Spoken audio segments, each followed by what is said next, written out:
Boss, we've gone over the prisoner transport log you found. Quiet was grabbed by the Soviets and moved to Lamar Khatte Palace. They lost a lot of men to her. Can't blame them for wanting payback.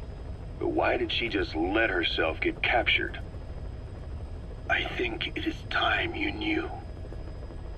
Quiet was carrying vocal cord parasites. The English strain, to be precise. The third English pair. Skullface was using her as a vector. An ace in the hole if his assassination plan failed. I knew it. But Quiet chose not to speak.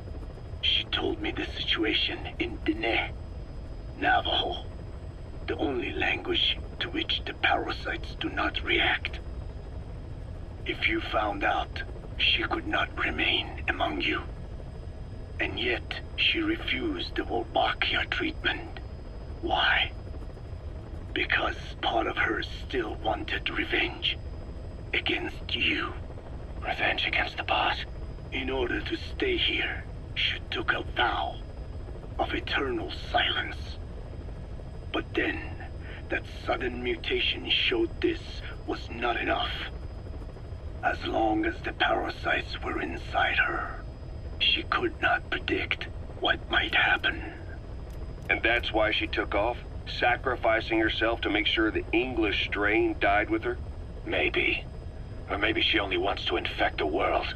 Whatever her plan, we can't let her go free. The vocal cord parasites are the last of Skullface's legacy. It's up to us to erase it. Boss, the targets are Quiet and the English strain she's carrying. Your objective is to extract her. But if worst comes to worst, she may have to be eliminated. Both her and the parasites. We don't know for sure what Quiet's up to, but we need to secure her ASAP. She's being held at Lamar Khatte Palace. Make your way there.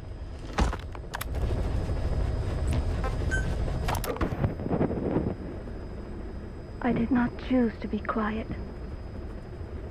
I wanted to express my feelings to you. If only we shared a common tongue.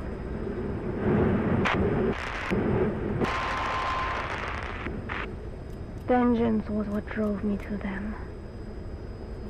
The only language left to me, revenge. But the words we shared, no, that was no language at all.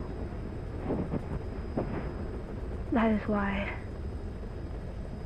I chose the language of gratitude instead, approaching, and go back to silence. I am quiet. I am the absence of words.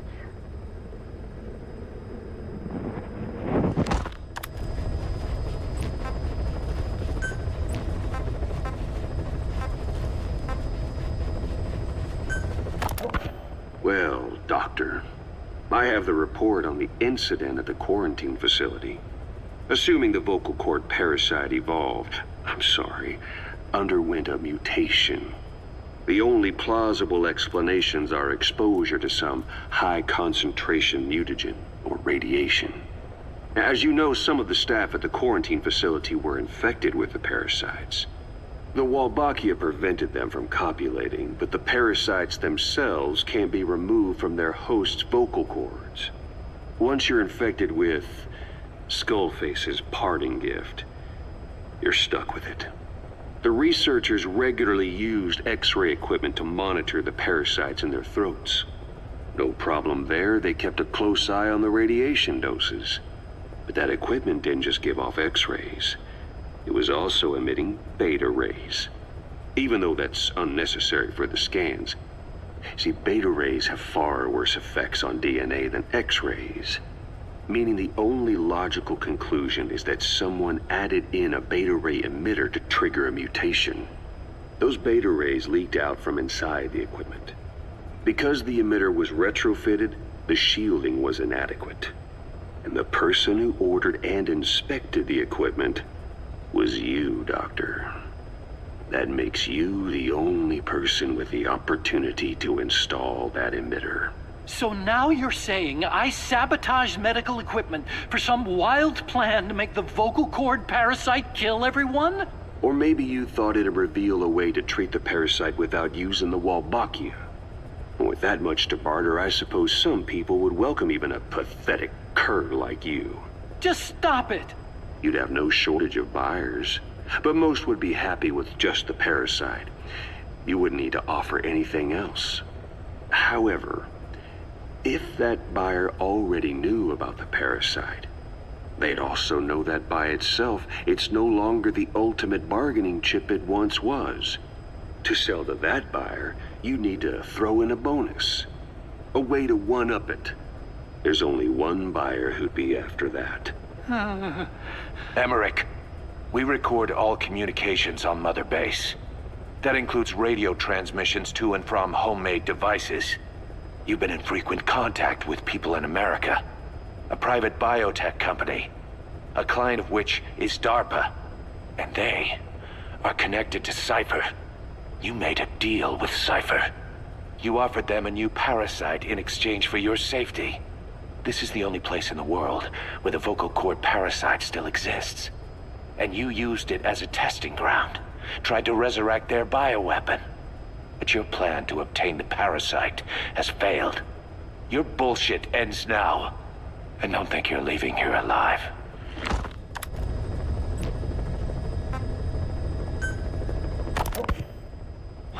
Wait, what are you talking about? Just what do you plan to do? Present the charges against you, and render an appropriate punishment. You're gonna put me on trial? Call it what you like. What's the meaning of this? Out of here, all of you. Back to your posts. No, hang on. Huey has killed their comrades and interfered with their lives. They've had all they can take. Kill that son of a bitch! Kill her! Stop! This is insane! You have no evidence whatsoever. You say you're an army free from governments. You talk big about being a nation unto yourselves. But from the outside, you're just thugs, rebels, a militia, you terrorists, an unhinged threat to society. You're nothing but a bunch of psychopaths. So you're not with us? No, I didn't. I thought we were on the same side. That's too bad. I didn't mean... Men, you will have justice. But our organization, the boss's organization, is built on order and reason. There will be no lynch mob. So stand down for today. We will gather all the evidence of this man's crimes. And then he will be tried. Dismissed. What do you think you're doing? Go ahead and execute me. It'll be murder in the eyes of the world. You've lost your minds. Don't you get it? You're seeing phantoms. Just look at that dog. No, you named him D-Dog, but it's obvious anyone could see that's a wolf because you're all a bunch of wild dogs. You wanted to believe he was too, to feel some connection, to fight your loneliness. You wanted something to cling to prove you deserve to be alive. You wanted to forget the death, your sins, so you'd cling on to dogs, or wolves, or even Big Boss. The boss is the same, isn't he? Every one of you is alone. That's why you suspect your own. I know, because I do the same. I'm one of you too. Alone.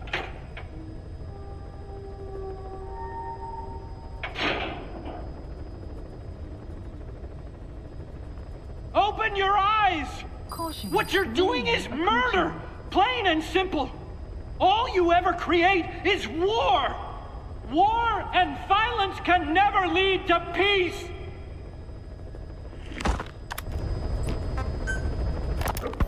The R&D team's going to take over Emmerich's work. He may be gone, but it won't affect us one bit. We'll be able to deliver whatever you need just like before. You can depend on that. One other thing.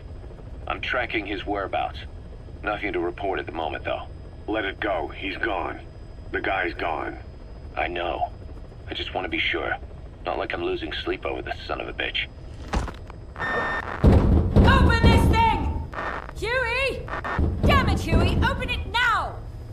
Please! Let me out! Kill me. Kill me!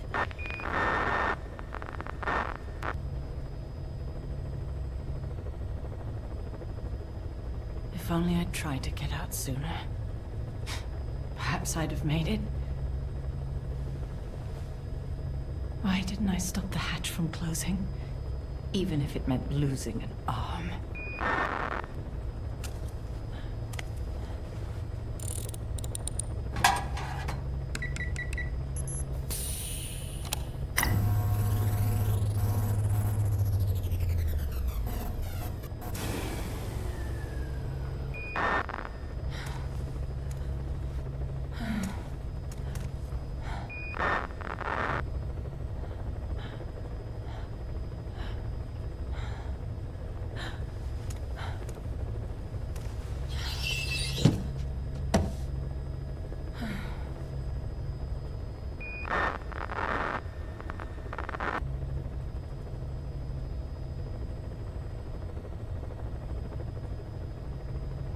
Well, I guess I'll stay a while. My voice, it's so distant.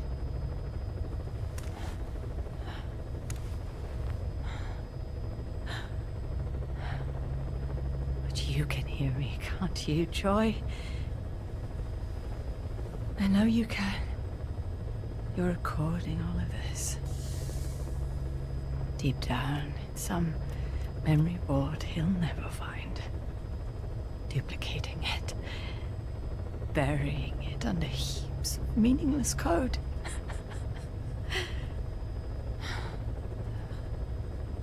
Anyway, I guess I can say what needs to be said.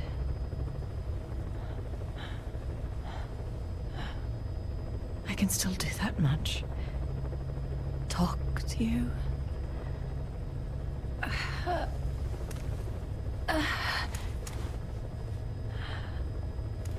Even if I can't face you.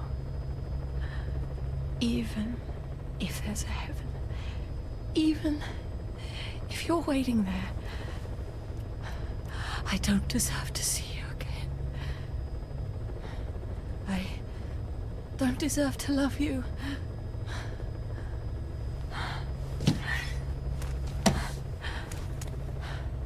I signed up for Zero's plan. Even now that he's halfway to dead, his plan lives on, leeching away at the world. And it took your strength to make it happen.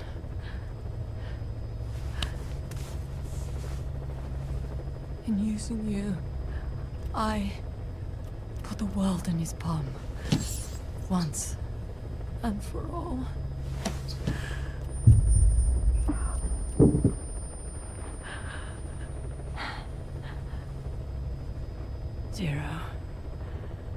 Zero, or whoever it is who's taken its name.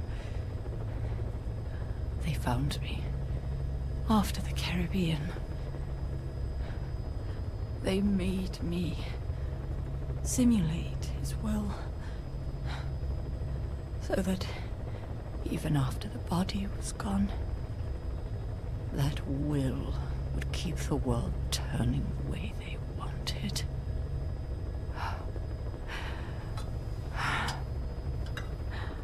I had no choice. They dredged Lago Cosibulca, pulled up your phantom, forced me to revive and modify you. I thought I could bring you back, but in the end, I sold your will to him.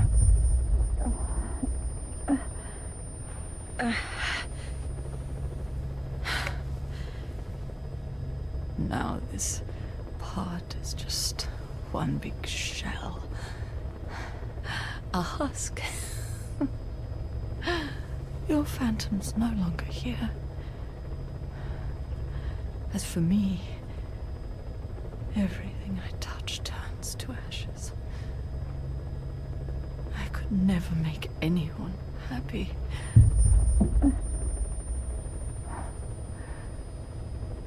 And now I'll never see my son again. But at least Hal's free from his father's hands.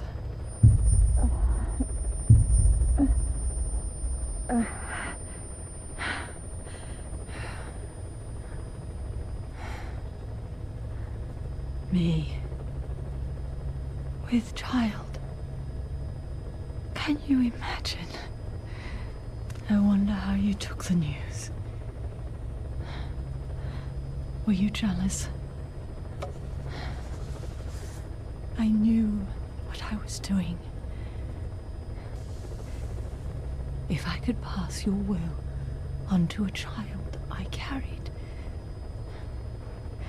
my genes, your me, Clouds approaching. a father would be irrelevant. If I did that, that child would be ours.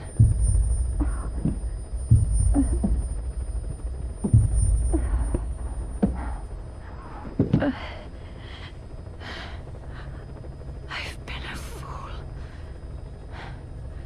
Pride, conceit, baseless theories.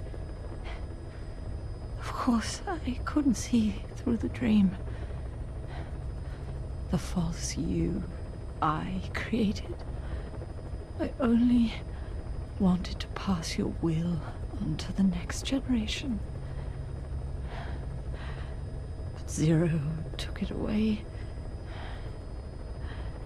And now I haven't just lost you. I've lost my...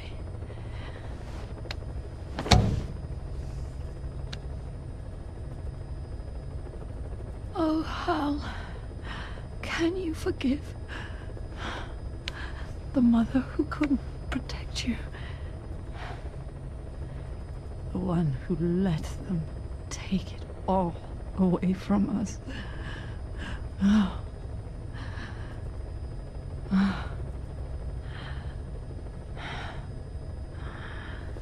There's still hope.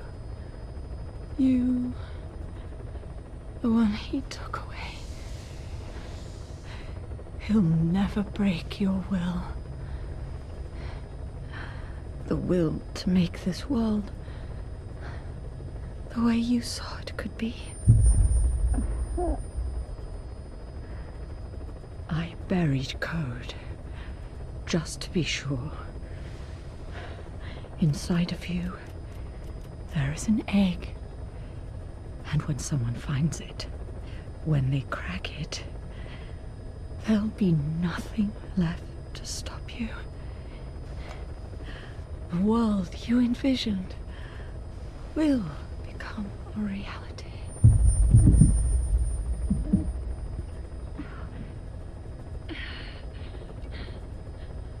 Joy. I know you can hear me. You do remember my voice, don't you? Please, take care of our son.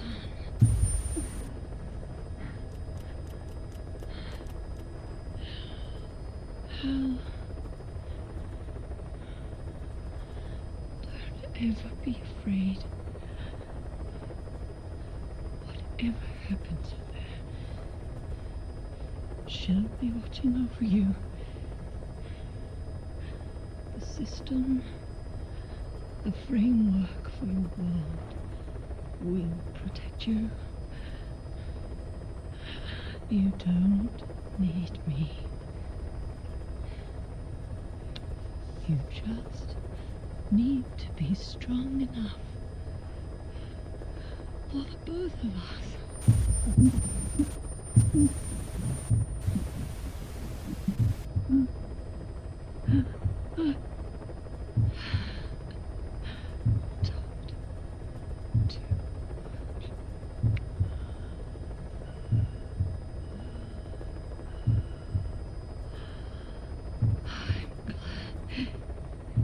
You.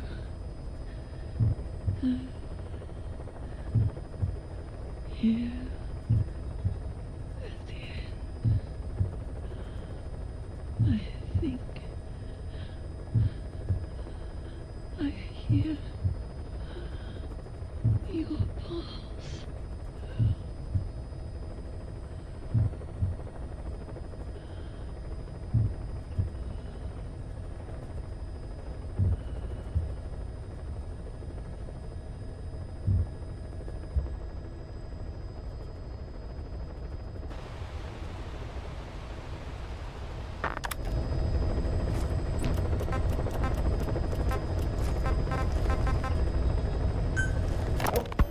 Ever since the attack on your unit 9 years ago, the name Big Boss has become known the world over. What do you mean? Those of your men who survived traveled far and wide. They fought throughout the world. In fact, they're part of the reason we have all these PFs now. Every one of them suffered their own phantom pain from losing you. Talking about you wherever they went helped to heal their wounds. Your actions and words, your legend, has been told on every battlefield they've set foot on. Obviously, as the tales have spread, the truth's been distorted, painted over. Big Boss sacrificed himself to show us the threat that Cypher poses. He sounded a warning, so it goes. A warning? Too much power destroys the hands that hold it. Apparently, you chose to be a living example of that. I never said any of that. The moment any truth is passed on, it starts turning into fiction. The problem is, fiction inspires people more than facts. To the world, you're now the legendary mercenary Big Boss. The lessons you've taught the PFs are the reason they're so widespread. They're the reason they've survived. And you know what they all aspire to? To one day go nuclear, just like you did, and stand up to Cypher. Of all the stupid things you could do. They'll never understand what you really wanted. Heroes are misunderstood. It takes a man of the same caliber to understand what drives them. Bottom line is, these guys want to be like their hero, Big Boss. And deep down, they all have their eyes on nuclear weapons. They say that a nuke is the only means of standing against Cypher. But these days, it's becoming little more than a slogan to rally the troops and survive in a cutthroat business. Currently, there are 3 major PFs who've expanded into Central Africa. CFA, Rogue Coyote, and Zero Risk Security. HEC's investigations have shown there's almost no overlap between their areas of operation.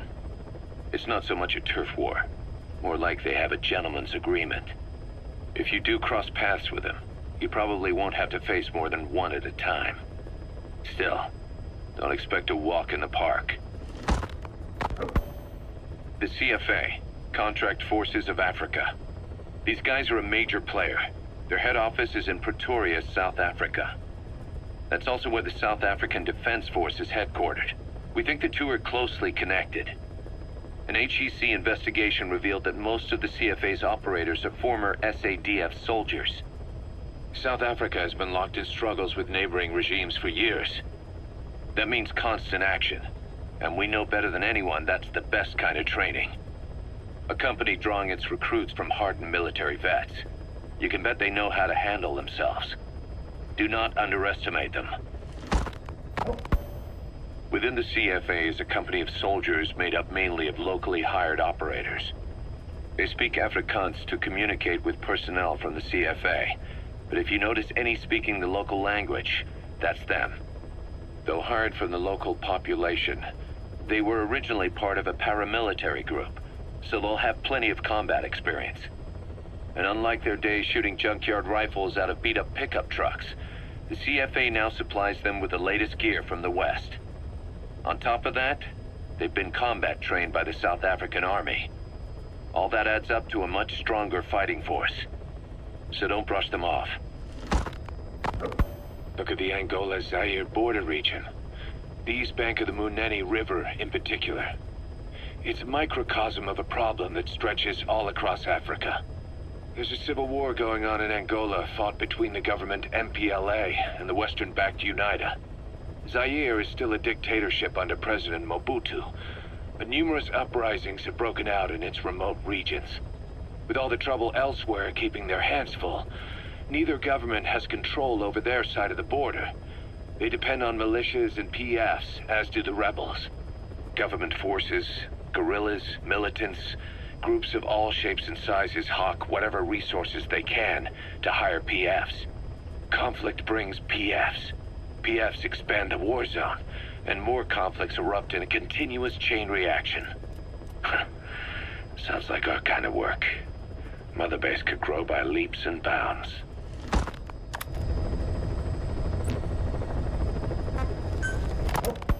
Hard to believe how many of those bipedal weapons have popped up around Africa. When did that start? No more than 6 months ago. Didn't really hit me until I came here. They're not supposed to be in use yet. Emmerich says they were still doing the last round of fine-tuning. The doctor has no idea. His research has already hit the black market.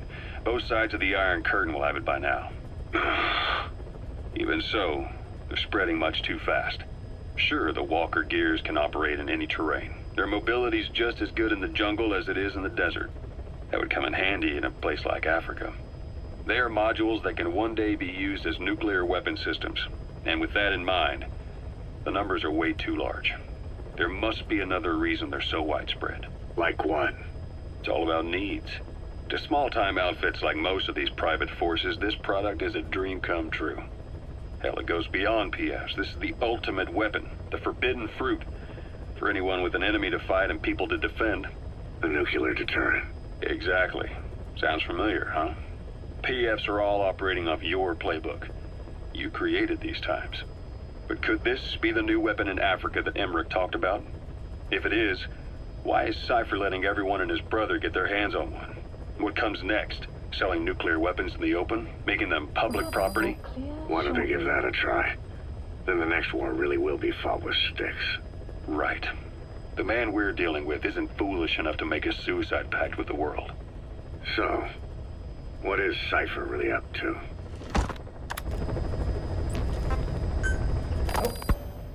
Zero-risk security aren't as hardcore a military outfit compared to the other two PFs in this region. The company sends operators to conflict regions around the world, not just Africa. They have decades of combined experience. They're also based out of South Africa. Their headquarters is in Johannesburg. A lot of their work involves corporate security for South African companies, but a good number of their operators are retired South African military. So don't mistake them for a bunch of security guards. Rogue Coyote operates mainly out of Africa these days. Of the 3 PFs, they're the smallest. However, they scooped up most of the Rhodesian SAS after the country collapsed 4 years ago. Picture their entire organization as one big special forces unit. With Rhodesia a British colony, the Rhodesian SAS had its origins in 22 SAS Sea Squadron. They started out as a group known as the Southern Rhodesia Volunteers, but in '51 they were incorporated into 22 SAS as members of the British Commonwealth and deployed to fight guerrillas in the Malayan emergency. Even now, 22 SAS keeps the Sea Squadron designation empty in recognition of their service. In a way, you could say the SAS almost makes up the core of Rogue Coyote. Later on, they were bolstered by other talent, including former Celis Scouts and 32 Battalion. These guys are direct descendants of the best special forces in the world. They won't go down without a fight. Don't get careless. Kungangamine. A civil war's been going on in that region for the last 20 years. It's being fought by what are now 2 ethnic groups, the Buta and the Mbele. Originally, you could barely tell them apart, but the reason for the current armed conflict goes back to World War I. After the war, their land was colonized by a European power, and it decided to give local control to the Buta. That split the 2 groups into rulers and subjects, laying the foundations for an inevitable civil war. The friction between them remained even after they won independence from Europe. The Buta are holding on to power to this day, and the Mbele rebels continue to fight back. The conflict is funded by locally mined gold, rare metals, diamonds. They've used the money from those to arm themselves, buy oil, and even hire PFs. The Buta administration owns the mining rights to Kungenga mine. But most of the laborers are Umbele, who they've taken prisoner. The product they've gouged out of their land is bought up by cheap Western corporations. And the civil war is fueled by the profits. That's how it goes. One country's people is split apart by another country. Then the two groups tear up their own land for money in order to fight each other. Now this civil war started by a foreign power is the norm, and it's sucking up all the country's resources. PFs are just the same. They follow the money, taking war with them wherever they go. That goes for us too. It's an endless river of bloody retaliation, and we're standing downstream. Should we make a stand and staunch the flow? Or wade in amongst the corpses and make a bigger splash than the rest? We'll follow your lead, boss.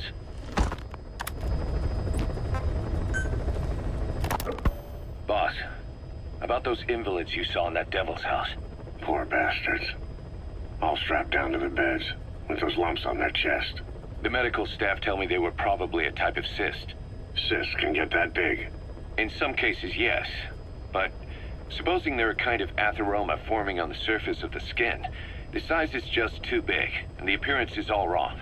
In the end, the medical team were at a loss. Those lumps were like nothing they'd ever seen. The fluid you said you got on your prosthesis when you touched one was burned off in the fighting, and the factory burned down too. None of the tests we did once you were back at the base revealed a pathogen that could have caused them. Meaning we don't have a single sample to work with. Everything went up in flames. What worries the medical team most is whether it's contagious. Whether there's a chance we could end up like that. And? Mother Base's sanitation control has always been strict. After all, war is great at transporting diseases. For the time being, at least. There's no sign of contagion or any symptoms that could be related. One more thing. About the surgery that had been performed on the people in the Devil's House. Yeah? You said that their throats were cut open, with an acoustic tube pushed inside? Right. The tubes were hooked up to tape recorders, playing some kind of audio. Well, we picked up some of that audio through your radio transmissions and recorded it here.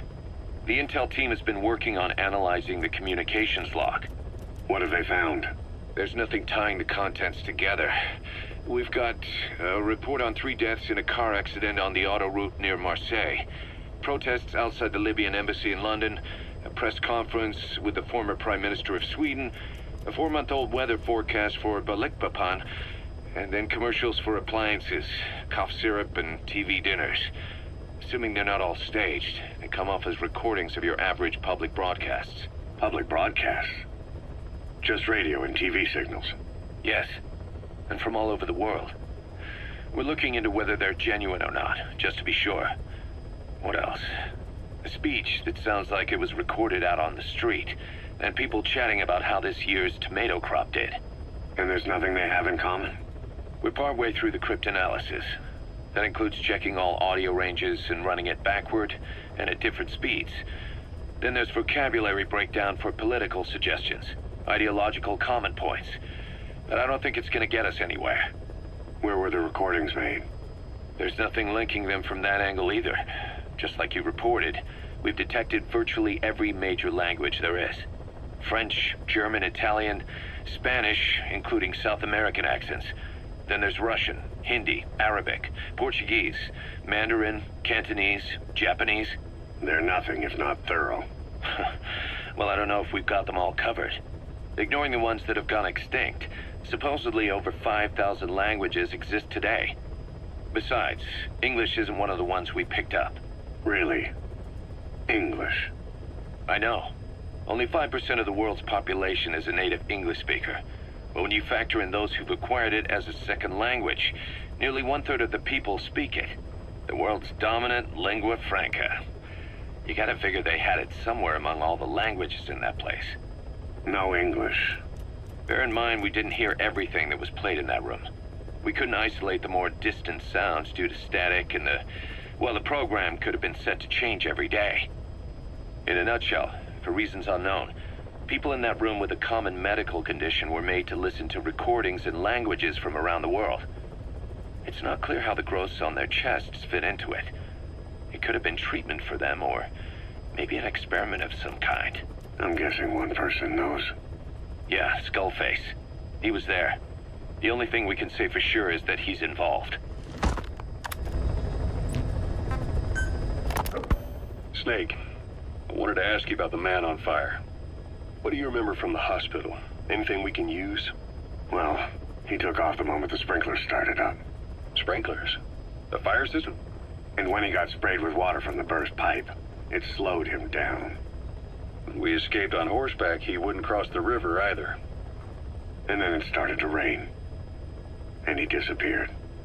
Water against fire. Is it that simple? I mean, it makes sense. It's just hard to believe it would work on a guy like that.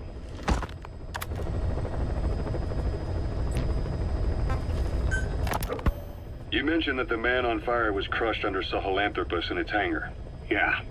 He was caught under the wheels of its transport platform. But his body wasn't found. What? We searched the area the moment we arrived, but there was no trace of him. I wasn't hallucinating. I know. I trust you on that. That means someone must have taken the body. But when I got there, everything was still as it was. Even Skullface hadn't been touched. I can't see a reason to sneak into a place like that and drag out the biggest, heaviest guy there. What are you getting at? The only option left is, he got up and walked away. That platform ran him over. Just ran him over. You're saying that's not enough? I don't want to believe it, but maybe not. He shrugs off bullets, even rocket strikes. There's no reason to think that would finish him. It seems ridiculous, but I'll start gathering eyewitness accounts just in case. If you dig up anything concrete, I want to know. You'll be the first, if I dig anything up. But I hope to hell I don't. No kidding. Volgan, the GRU colonel, was burned alive with the Shagohod during Operation Snake Eater 20 years ago. Despite suffering severe burns to his entire body, he still clung to life. After you left Seleniarsk, Volgan's body was taken to a research institute in the outskirts of Moscow, but modern medicine couldn't explain why he was still alive. Not that the colonel was any ordinary man to begin with. That constant electric current he had running through his body that he could unleash at will. To be honest, I was always uncomfortable around him. Thought I might get electrocuted just by standing nearby. The institute studying him was tasked with investigating and developing human paranormal abilities. The comatose Volgan was used to further the Soviet Union's research into such abilities. But not long ago, the facility burned to the ground. And Volgan's body was never found among the rubble, even though the fire started in the room where they were keeping him. This occurred at around the same time you woke up. If Skullface was right, and a thirst for revenge can turn a man into a demon and keep the dead alive, then this man on fire who's been coming after us ever since you woke up, well, that just might be what's left of our old friend Volgan. It's not over yet. Back in '64, in Seleniarsk, you brought his plans for a utopia down in flames. That grudge is what's keeping him alive. The day the research facility holding Volgan burned down, a Soviet jumbo passenger jet happened to crash nearby, far away to the north of that hospital in Cyprus. On board the plane was a young boy who was being studied at the same facility. The plane fell to Earth from over 8,000 feet, but the boy's body was the only one not recovered. At almost exactly the same time as the crash, Volgan awoke in that facility. According to the Research Institute's documents, the gifts this boy demonstrated included psychokinesis and telepathy. To protect his mind from being inundated with other people's thoughts, he always wore a kind of gas mask. A rudimentary form of psychic insulation, apparently. We don't know where this boy is, but if Skullface is connected to him, we may cross paths with him yet. This boy is part of a new age where nothing we understand about the world makes sense anymore. Don't let your guard down.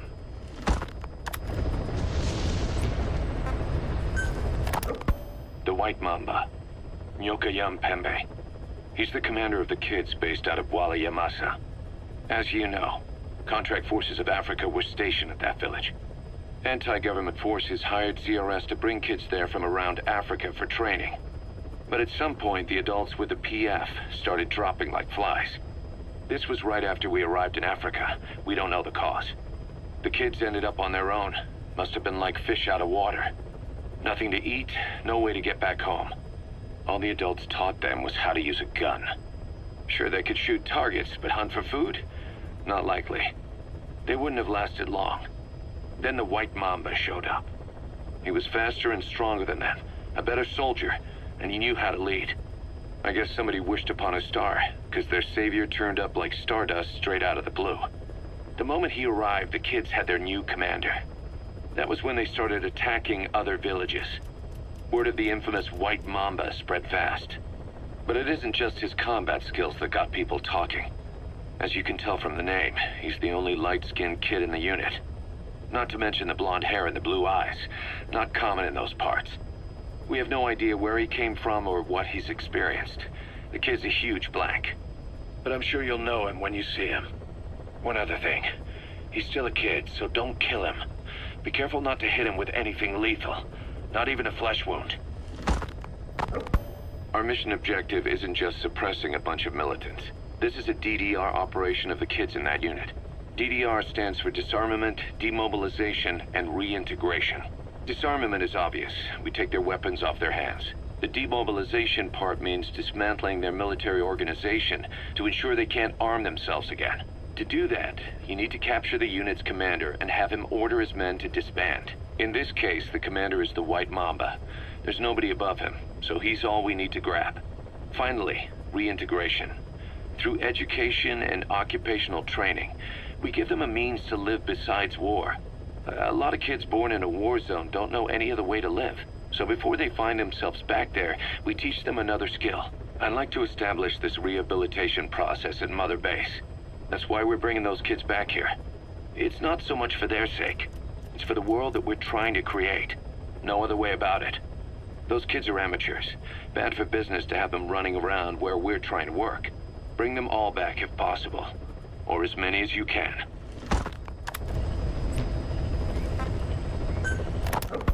We placed the White Mamba and the rest of his unit in the staff living quarters. How's that going? It's a disaster, but what else can we do? We've taken away his weapons and banned him from using his nom de guerre. Apparently his real name is Eli. He must feel like we stripped him of his whole identity. We'll let things simmer down. I put a guard on him for now. Still the question is, who is he?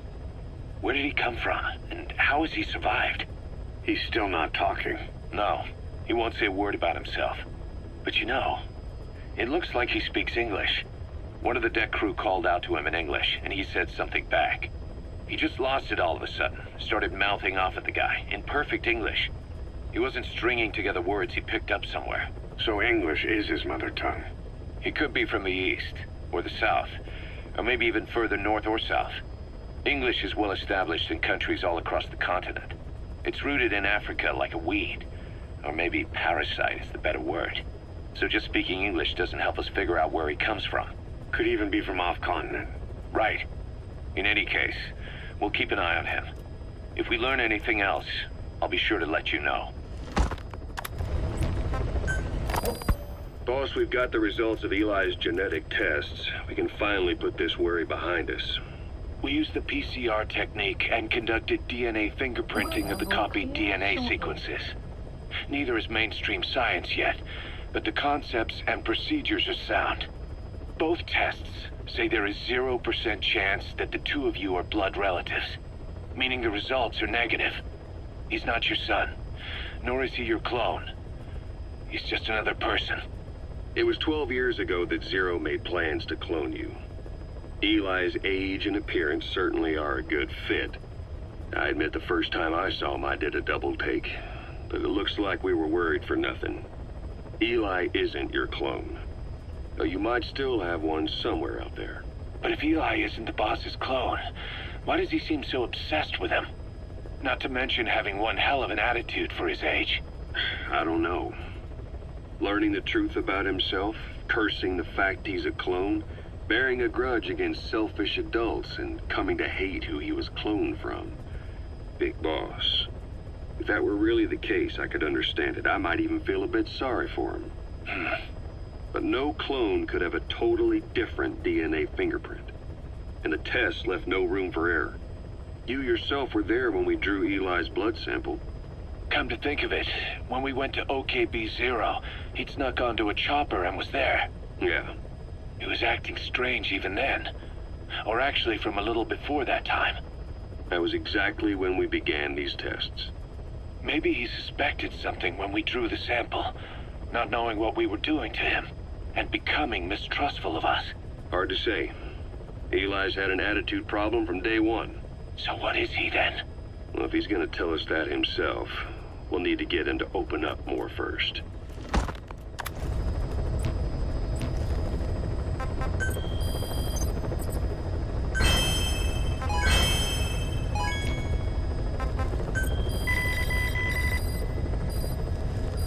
Plan, please select a mission.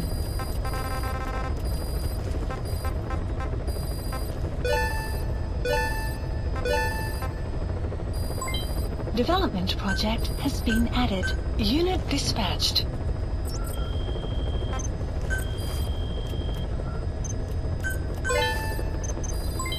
Development project has been added.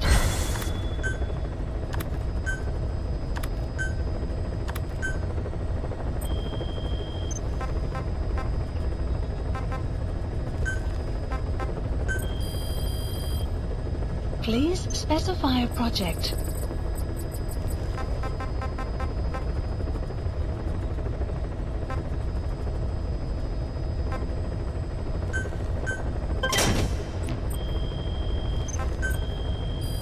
Please specify a project.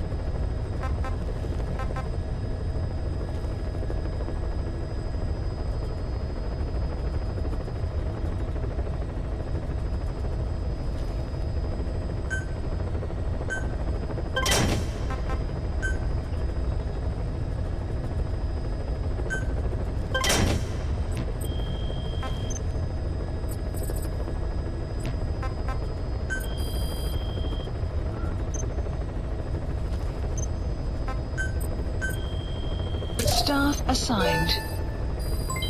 Development project has been added.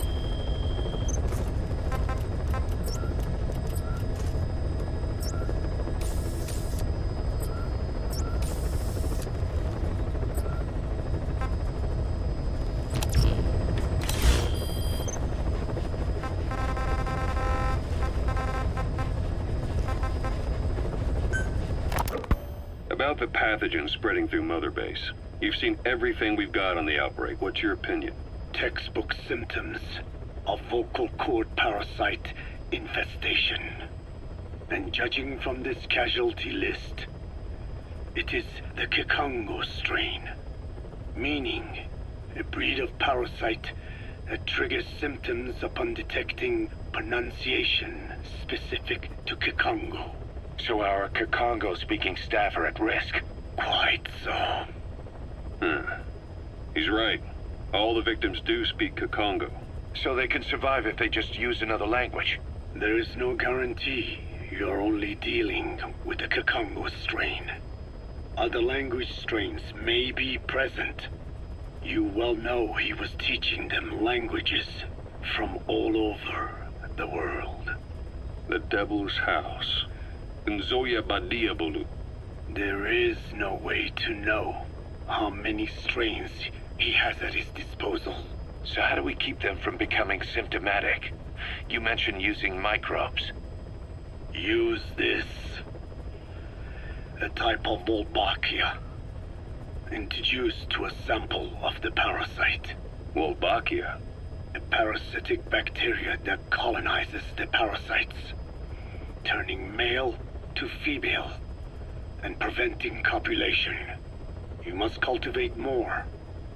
What have you done with the infected bodies? Cremated to stop the spread of infection.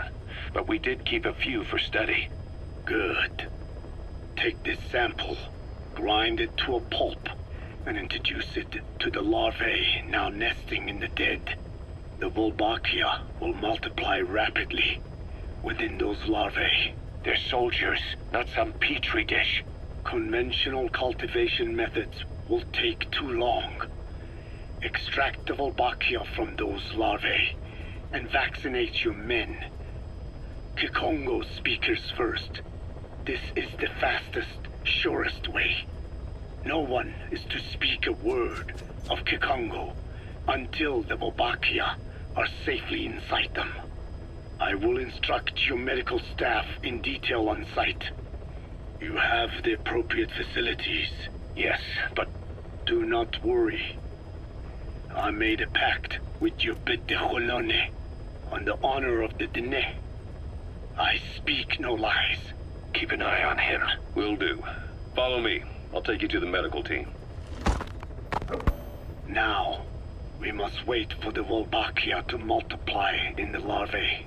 How is the disease transmitted? If it's carried by insects or rodents, then... There is no intermediate host. So... The vocal cord parasites lay their eggs in the larynx of the host. Most hatch and migrate to the lungs, but some are transported to the mouth through ciliary movement, mixing in with saliva. Saliva. Droplet transmission. Sneezing, coughing. Any food or water containing infected saliva. It would spread fast. Indeed. And when the larvae migrate to the lungs, symptoms can resemble the early stages of a cold, making it easy to infect others. Meaning a simple conversation would be enough to pass it on. All right, so what happens after the larvae migrate to the lungs? It is as I said before. They mature by feeding on alveolar tissue. It is only then that noticeable symptoms appear in the host. And by that point, it's too late. He's infected everyone else. It's one hell of a weapon you've created. That is what Blag Ana wanted. Something that would spread easily. In truth, he's not the reason. But we will discuss that another time. The Wolbachia have multiplied. We're preparing to extract them and begin vaccinating. But is this really the only way? Sure, it'll prevent infection, but the cost? You would rather remove their vocal cords? No. Tactical communication's the linchpin of what we do. What if we were to ban the use of Kikongo? Insufficient. First, there's no guarantee that only the Kikongo strain is here. Second, there is the matter of how the parasites lay their eggs. Before they can copulate, they must be exposed to the pronunciation of a specific language for a period of time, like a container filling with water. But the duration between when the container is full and when the copulation actually begins varies from case to case. In other words, even if the infected stop speaking as a countermeasure, it may already be too late. The only true solution is to prevent copulation through the Wolbachia, or by physically removing the affected tissue. Do any anti-parasitics work? It sounds as though you have already tried. Yeah. We tried every one there is, and nothing. I have yet to find a medicine that can remove the parasites. At best, it temporarily covers their ears. Why is that? Because the parasites are companions to us. To remove them inevitably harms the host. Companions? More than you think. And this is why the human immune system cannot eliminate them.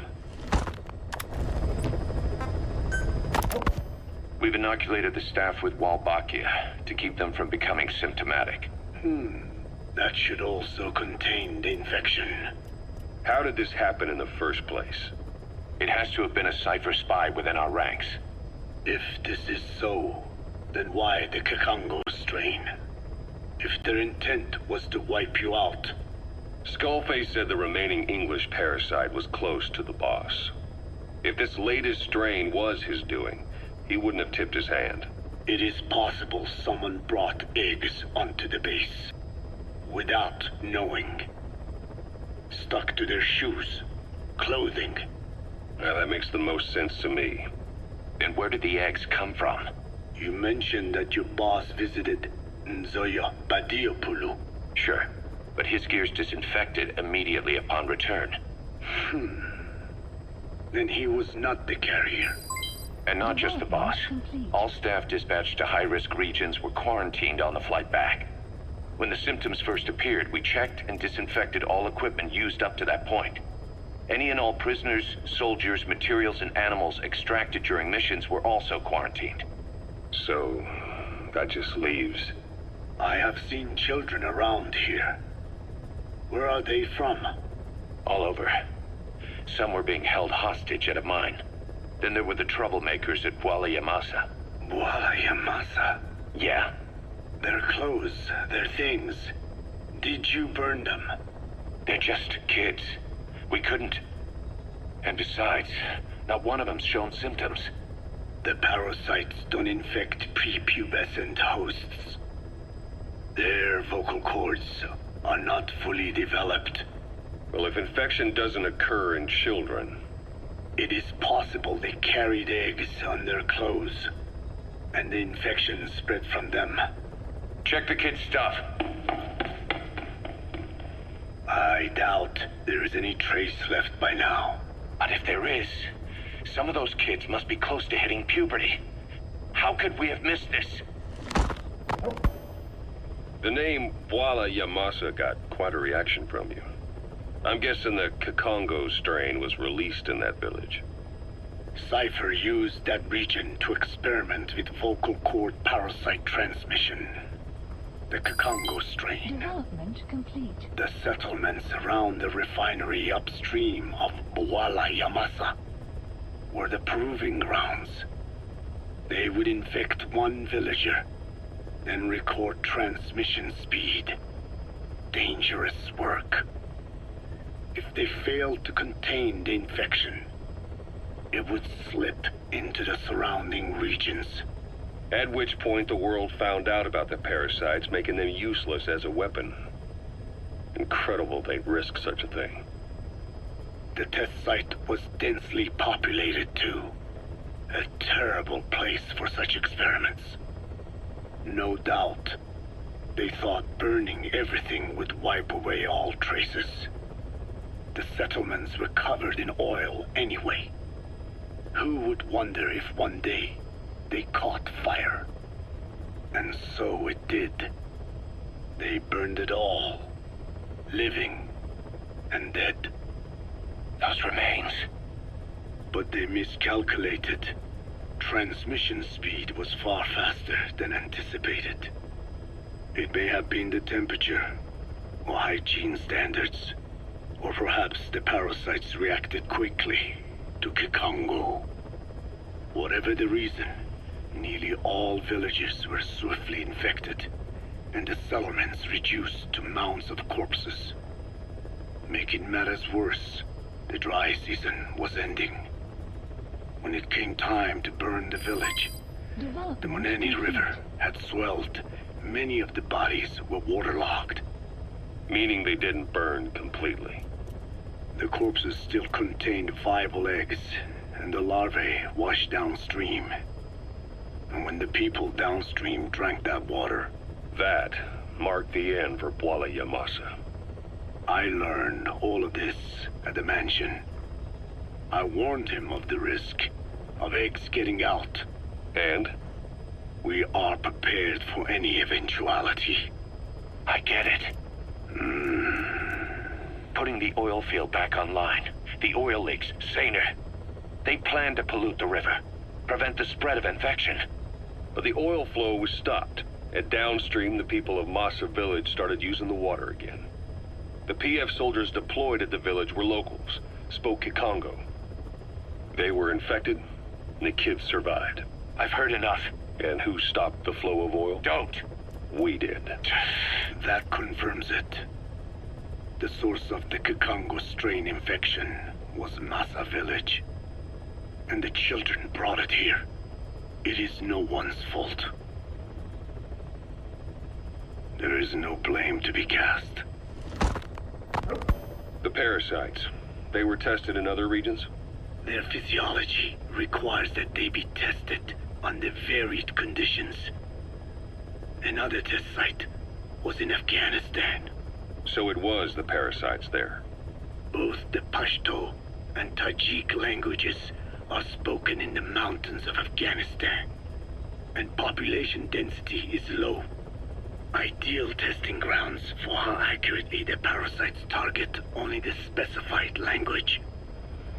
It is also relatively easy to prevent the spread of infection. And the results? The first test, I am told, was a success. Once the Pashtun Mujahideen were infected with the Pashto strain, they were all but wiped out. The Hamid fighters at Smasei Fort. It was doubly successful. No Tajik Mujahideen or Soviet soldiers became symptomatic. So the parasites proved to be effective. What about the second test? Also supposedly a success. A Pashtun village was the target. However, the original aim was to obtain samples of the infected. In this, they failed. And the village? The Soviets enacted a standard scorched earth operation. That must have been the village where Malak lived, before being held captive at La Marjate Palace. Having had more time to think on it, the details shared with me may have been false. They are madmen who would do anything to cover up the truth. They certainly seem to like tossing their problems in the fire. As a boy, Skullface's life went up in flames. Perhaps that is what fuels his fixation with fire. Caution. Your Wolbachia Ring stopped the approaching. infection all right, but I still don't get it. How can a few bacteria change males to females? I know they're only bugs, but... It is not such a rare thing in the natural world. Many insects and nematodes are infected with Wolbachia. But why? They nest in the cell cytoplasm of the host, even in the egg cells, with the result that the offspring are born infected. Mother-to-child transmission. However, Wolbachia cannot nest in sperm because they do not have cytoplasm. So even a successful infection of a male ends after a single generation. This means the Wolbachia must resort to maximizing the population of infected females. Sounds like an ethnic cleansing campaign on a tiny scale. Gender change from male to female is their survival tactic. So more females means more Wolbachia carriers, so it can keep thriving in the following generations. But the parasites in a human host are supposed to be a mating pair. If there's no male, there'll be no offspring at all. It's killing itself. Slow down. This tactic is intended for environments where a single male can copulate with multiple females. Originally, the Wolbachia did not infect the vocal cord parasites. I created a mutated strain, modifying the Wolbachia so that it could infect monogamous pairs. The Wolbachia's greatest multiplying tactic, the male-to-female change, worked against itself in the monogamous parasites. Just as you said. Then I performed repeated selection of Wolbachia strains until I achieved 100% certainty of male-to-female conversion. Creating female-female pairs, unable to reproduce.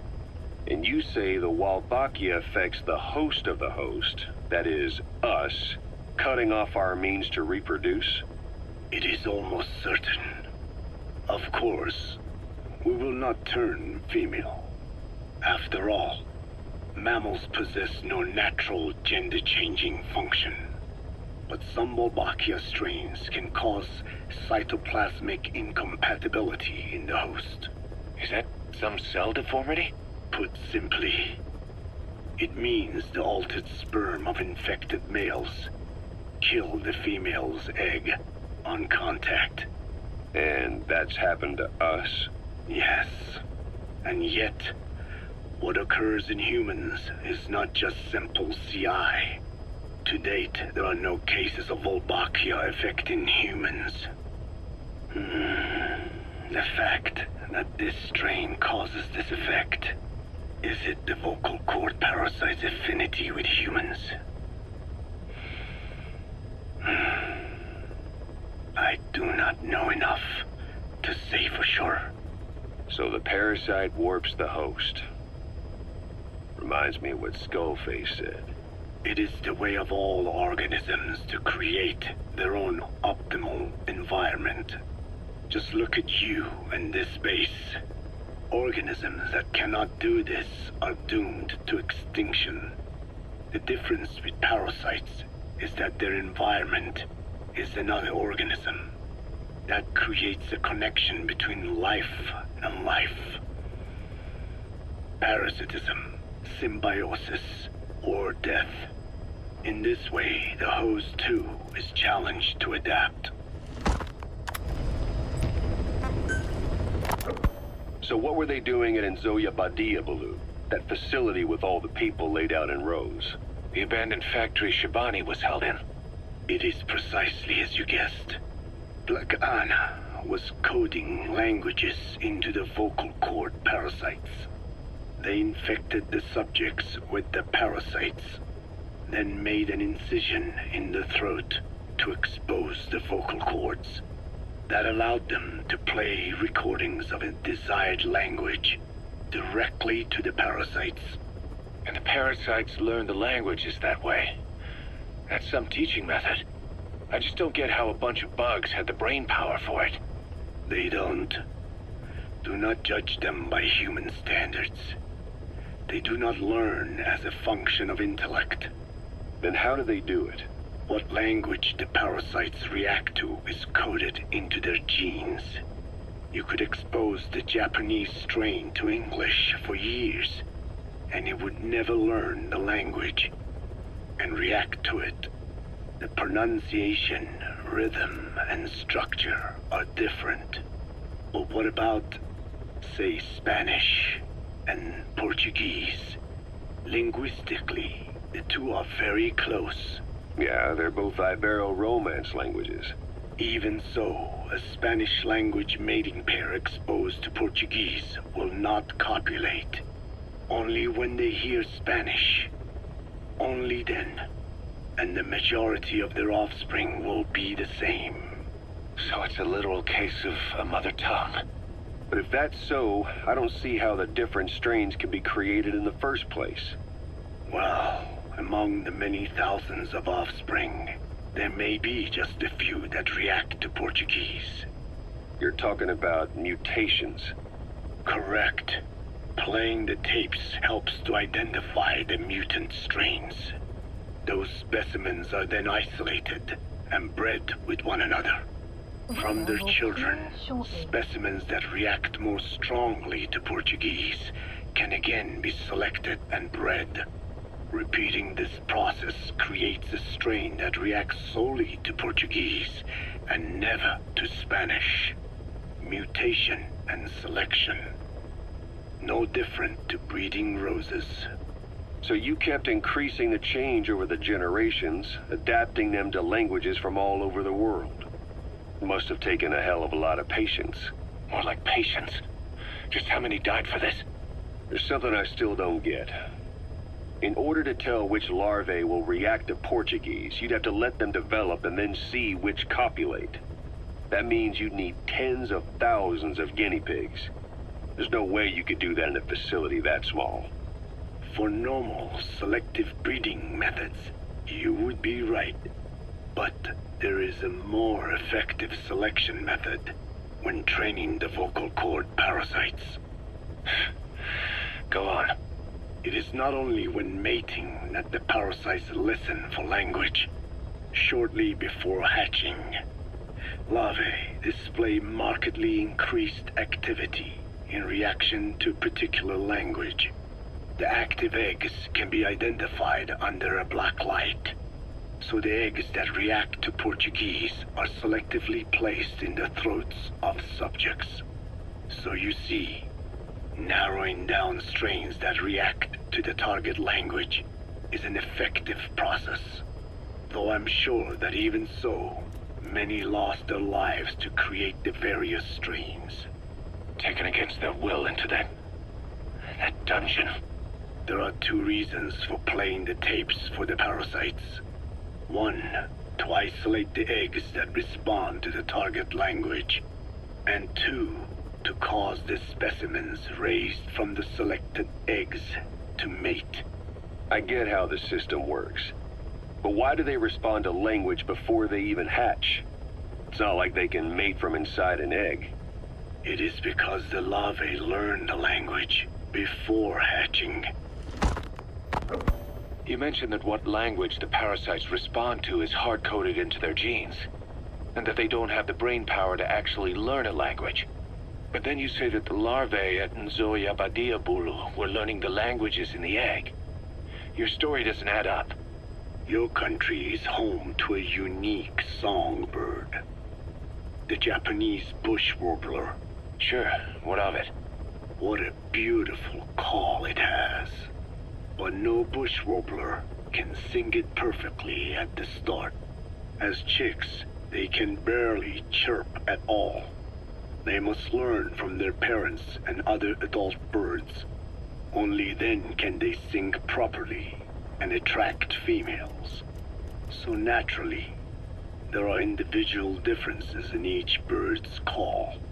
Though they start on the same footing, each bird is influenced by its teachers.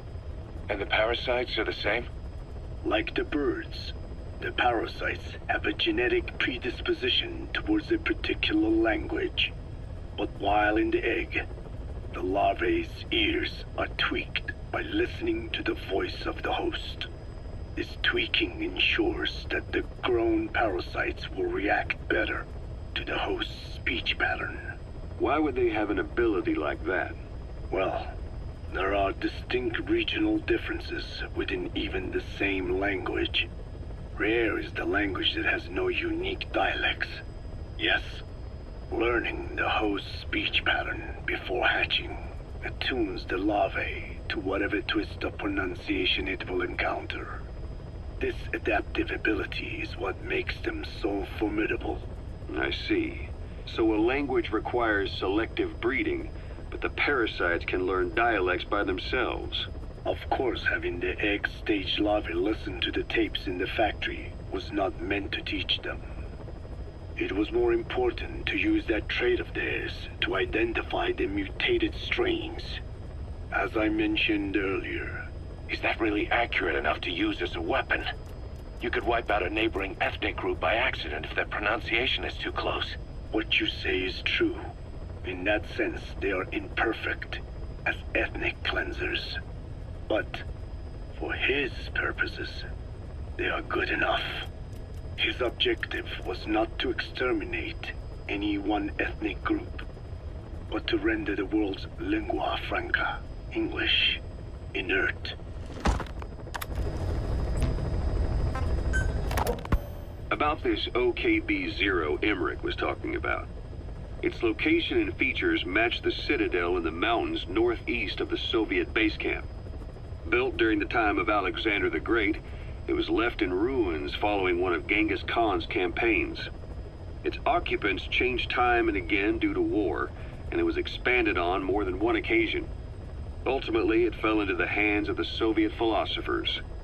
The Soviet army was using it as the headquarters of its Afghan invasion force.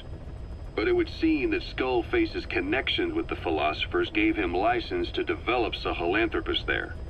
And that's what Emmerich was doing at the place, before he got the axe. But OKB is a designation the Soviets use for weapon design bureaus. There's no way they'd have one of those in Afghanistan. And in principle, the numbers that follow OKB are always integers above 1. There is no 0. Perhaps this was a secret facility of the Soviet and Chinese philosophers dating back prior to World War II. Though it's more likely Skullface just picked a fake name that more or less fit the Soviets' pattern. He doesn't go there often, but he sure as hell won't miss this. They use the heliport on top of the tower for his visits. Start by heading for the heliport. Then wait for your chance to make contact with Skullface. It seems Sahelanthropus's armor is made from depleted uranium. That offers some serious protection. The US military is planning on using it for its main battle tanks, too. Maybe that's where Emmerich got the technology. Uranium? They're using nuclear fuel for armor now? No. What they use for nuclear fuel is uranium-235, which is extracted from natural uranium. Depleted uranium is a byproduct of that process. Sort of like the leftovers, I guess. The garbage.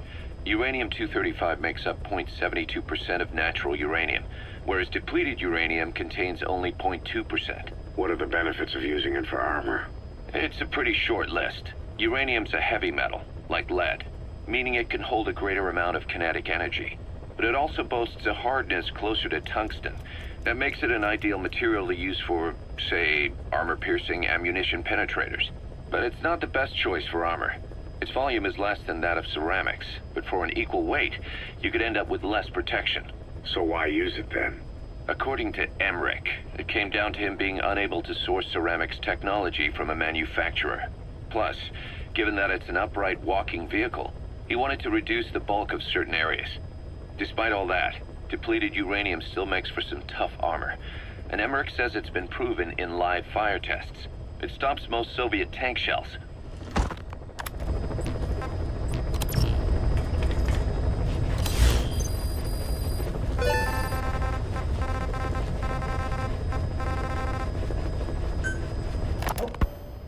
Emmerich didn't go with depleted uranium for Sahelanthropus's armor because of its strength.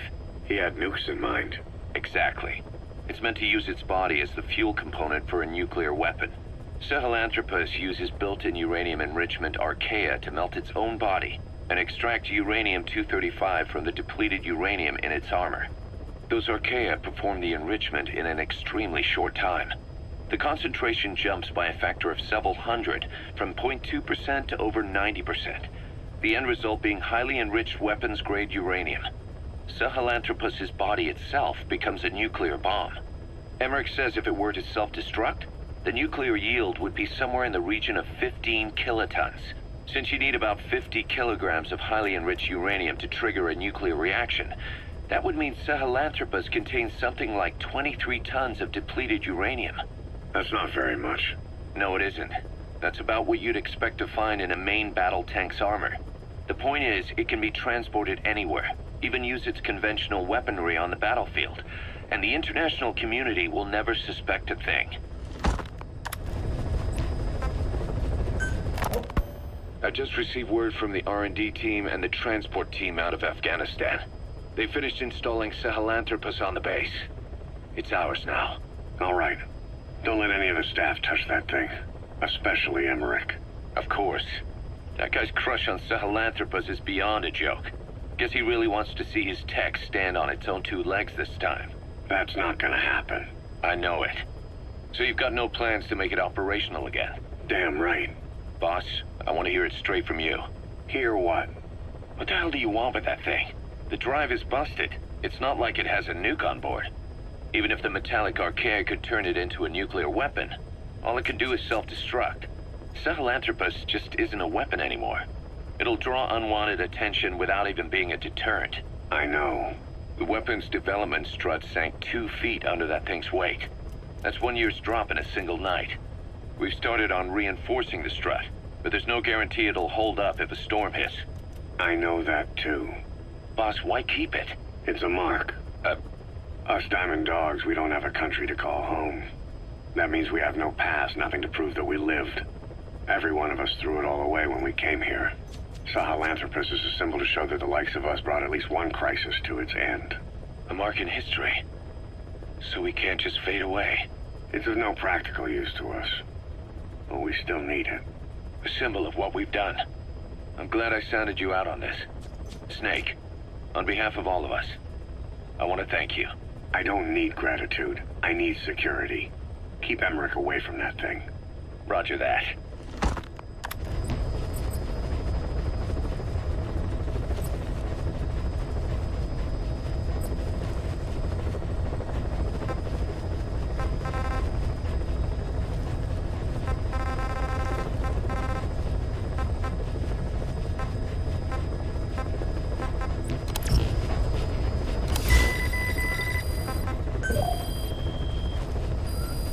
Please select a mission.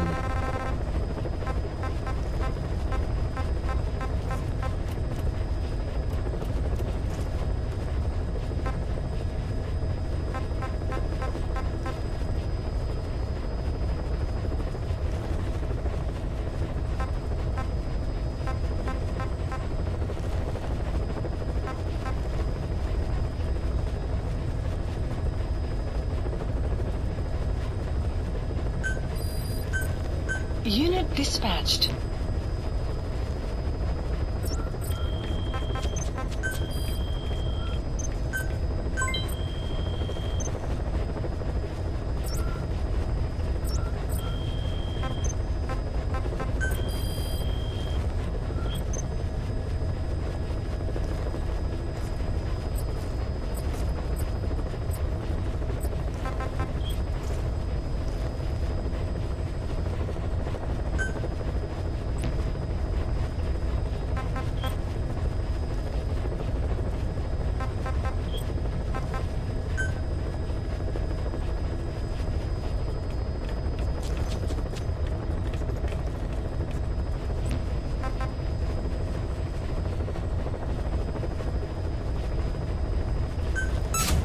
Commencing platform construction.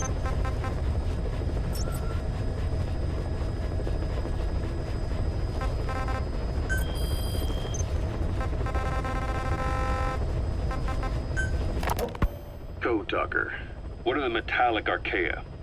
Volcanic craters spewing sulfur. Water hot enough to boil your skin off. Ocean depths of 800 plus atmospheres. Wastelands radioactive enough to kill you where you stand. There are groups of organisms that survive despite. No. Because of living in such environments. I've heard about them.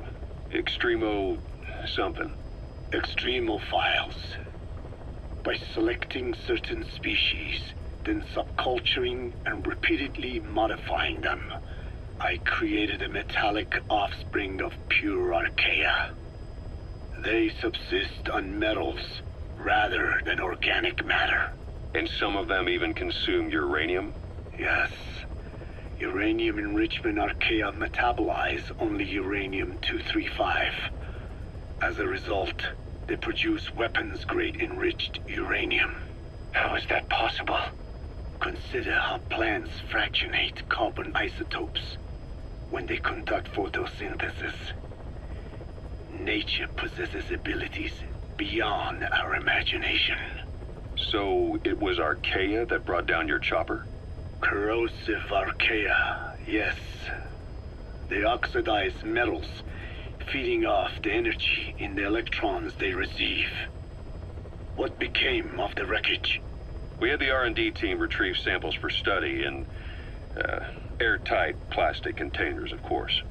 Prudent. We shall extract archaea from it in good time. They should help you fight back against Blagana. Any chance we could start now? It doesn't have to be a lot. I might just have another use for them. If it's only a small amount you need. That's fine. I'll get the R&D team to assist. Let's go.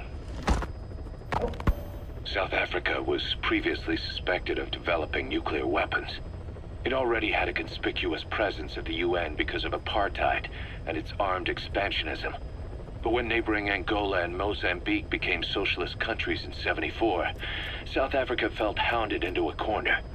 So it accelerated its nuclear program to protect itself.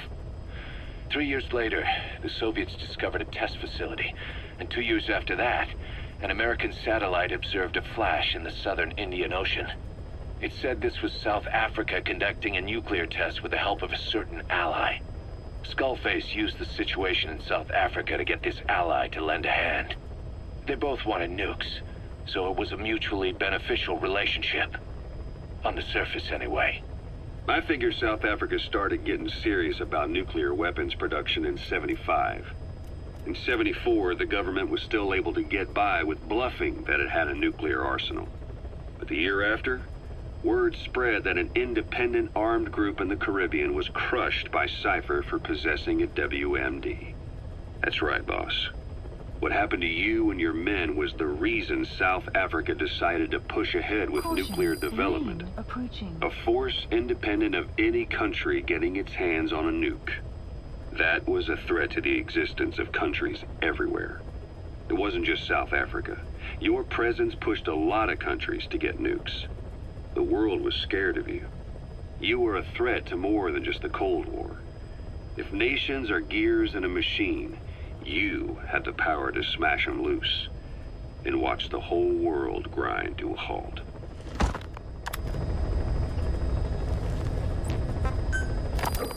Emmerich uses externally powered legs of his own design. It's bionics technology, a product of the U.S. military's failed attempt to develop a powered exoskeleton. All the wearer has to do is apply a little force, and the actuators continue the movement in that direction. But his legs are unique. Instead of using a hydraulic mechanism, the actuators run off metallic archaea. That increases the actuator's reaction speed and also enables him to lock and release the joints at will. The legs are a nifty little gadget, but they have two clear weaknesses. First, they're dependent on external power, maybe because he built them knowing he couldn't leave his lab. There's no internal battery. That's why they won't work if they aren't plugged in. Second, and this is more than just a weakness, the legs are directly connected to his bones. Could be to minimize signal loss and the order's output to the legs and the drive response from them.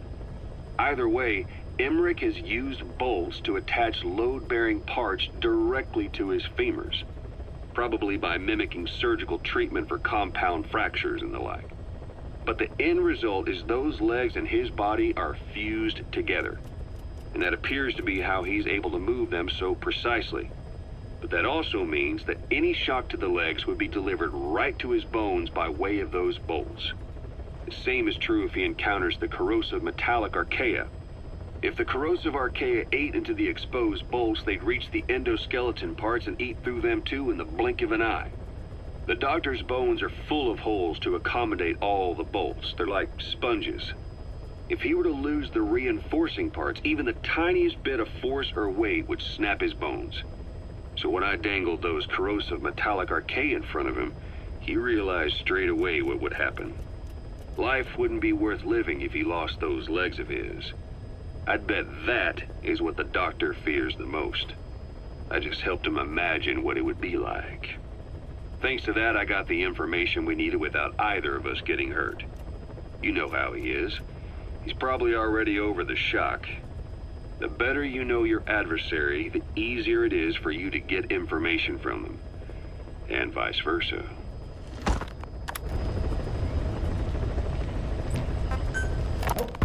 You said that the nukes Skullface was trying to spread around the world were equipped with a failsafe. Something that could shut them down at will. His will. Quite so. After all, he needed a guarantee that a buyer wouldn't simply turn the weapons back on him. So how can they be stopped? The criticality trigger, that is, the detonator, is a complete black box design. Any attempt to dismantle it causes it to melt in seconds, using the corroding archaea. The design ensures that no detonation is possible unless he disengages the lock. So he had a way to disengage it remotely. Precisely. The client simply presses a button. At that moment, the detonator begins transmission with a surveillance satellite. The satellite reports to him how the client is trying to use the nuke. If he does not object, the lock is disengaged.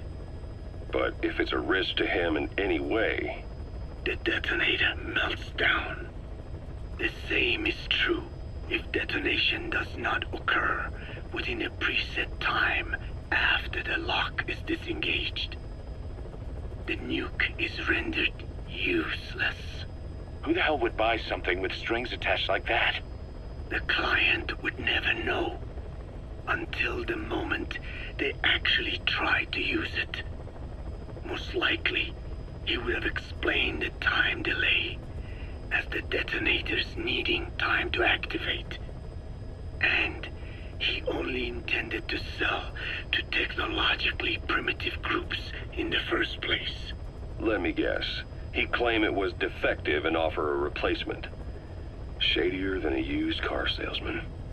Skullface shakes your hand like a friend, using the other to control you like a puppet. This is how he works. This is yellow cake that Cypher was having the PFs transport. Before we met you, the boss recovered it from a truck crossing the savannah. Are there metallic archaea inside it? Yes, the archaea metabolize uranium-235 to subsist. They must be stored inside yellow cake, or they cannot survive. So those biological traces we took for impurities were actually the real cargo. Of course, they are deactivated, so they do not trigger a sudden enrichment. They are like baker's yeast. Yet, they do gradually enrich the uranium as they feed. I imagine you detected weapons-grade traces. Yeah, we did. And the malachite that was loaded on the truck had traces of uranium in it, too. So that's the flower, huh? Skullface was gonna sell do-it-yourself nuke kits. The uranium-enriching archaea complete with the user's manual. And the ores with the uranium could be sourced by the client or provided by Cypher. Even the trace amounts buried in common ores can be enriched to weapons-grade uranium by the metallic archaea. Proving that must have been the most important factor of the trials. That and the ability to successfully prevent detonation. So if the amounts of uranium in the ores are low enough, they can get past any inspection. And you only need a tiny amount of the archaea to act as the yeast. No great challenge to smuggle that either. The first step towards saturating the world with nukes. His plan. That was not my intention. My only goal in developing the metallic archaea was to save the Dene. What made you think a tool for creating undetectable nuclear weapons would save your people? After 70 years, the Dene reclaimed the Navajo nation from which we were banished. We bore all the hardships of poverty. But we were proud to live off the land we called our own. But in the moment the atomic bomb was dropped on Hiroshima, everything changed. I don't get it. The nuclear arms race between the US and the Soviet Union began with the end of the Second World War. Suddenly, there was a massive demand for uranium. And it was our ill fortune that the ground beneath the Navajo Nation was rich with uranium ore. The Black Ana government set up mine after mine, and many of the Dene worked them, never informed of any danger. Every day, they went to work with no protection. The slag was simply piled out in the open. When rain fell, uranium traces left behind would seep out, and when the ground dried, it was blown about as dust. Land and water were contaminated, irradiated. Many of us became sick and died. That pain lives on to this day. I had no idea. wanting more than anything to revive the land my forebears left to me. I was delighted upon discovering microbes that eat uranium. If they could be domesticated, I believed we could rid our land of uranium. Were you successful? No. The research called for funding on a colossal scale. But nobody was willing to invest with no prospect of a return. And that's when Skullface showed up. Correct. I can save you and your people. We share the same will. That is what he said to me. And I believed him. Black Anna forced me to abandon my uranium cleanup work and focus on nuclear weapons. And he held all the Dene hostage. Today, the uranium mines within the reservation are finally closing down. It is simply less expensive now to source uranium overseas. New victims, different places. But uranium is a tactical resource. To rely on a foreign country for it is a difficult decision to make. And he was in the perfect place to influence that decision. He could have condemned your people to the mines forever. The contamination comes not only from uranium. The fallout from the Nevada nuclear tests also settled on our lands. As if our fortune were not already bad enough, we are also downwinders. To save the Dene, I must complete my original research.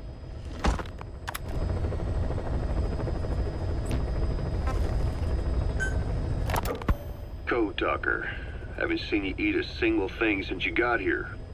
Let me guess. Photosynthesis? Oh? What makes you say that?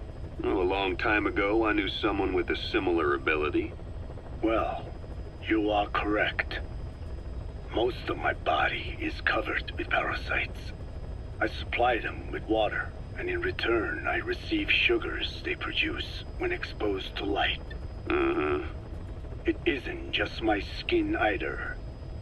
The parasites also act as my eyes. They have replaced many of my internal organs as well. It is thanks to them that I live on after over a century. How did you obtain them anyway? Through your research? I would like to say as much, but there is more to it than that. Let me take you back 20 years. I had hit a dead end with my parasite research. Then I was approached by a foundation. They said they had a sample of an unusual strain of parasite. Which foundation? Apparently, they had links to ARPA. But that is all I learned. I was somewhat ignorant of the ways of the world. Just being able to study it was enough for me. Yeah, I've heard that before. Go on. Half in doubt, I visited them to discover the body of an old man. Well, to be precise, his partial remains. A collection of parts, you could say. The man had died in an explosion. An old man, you say? His flesh had not decomposed. In fact, the tissue's cells were still metabolizing. The parasite had infected, or should I say assimilated with, the tissues, and was keeping them alive. I became obsessed with studying the body parts, foregoing food and even sleep. Every day was filled with new discoveries. The parasite's biology, internal anatomy, life cycle. But there was only so much I could learn through observation. And so I made a decision. To truly know the parasites, I had to live with them. So, you implanted them inside you from the dead man's flesh? Correct. It was quite a gamble, whether or not they would adapt to me. But fortunately, it appears I was compatible with them. Or perhaps, through my many years of research, my immune system learned to tolerate them. Were they that body's only parasite? Yes. However, there was a separate specimen that supplied its host with adrenaline in response to pain, and yet another that could control insects at will through secreting heterogeneous pheromones. I wanted exposure to them, to take them into me, but my wishes were denied. Their records, though, provided clues that helped advance my research. Would you care to join me? A life spent never worrying about food is a most wonderful one. I think I'll pass. But thanks. This has been helpful. The one that covers. The parasite that lives on the surface of the skull's bodies is what gives them their power. Similar to my children who live in my skin. I modified the parasites I isolated from the body of that old man, differentiating them with various abilities. One that can blend perfectly into its surroundings by exposing the pigments in its cells at will. Another that, by harboring multiple species of metallic archaea, can oxidize and reduce metal. Isolating the one that covers and transplanting it into an artificial medium should provide the same abilities as the skulls, but they can only subsist within a human body.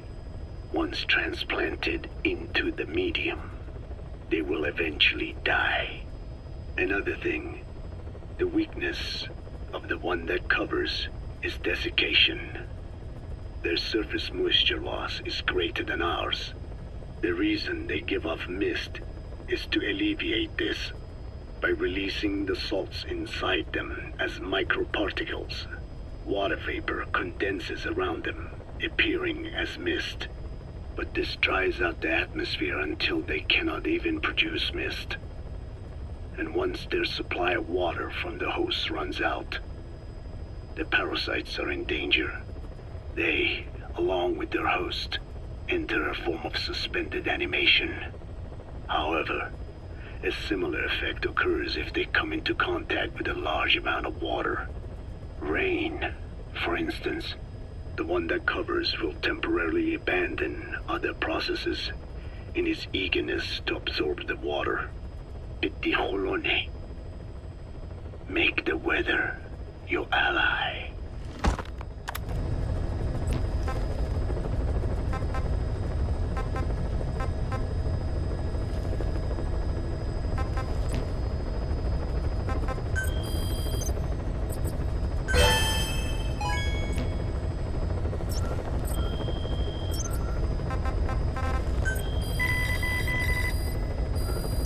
Please select a mission.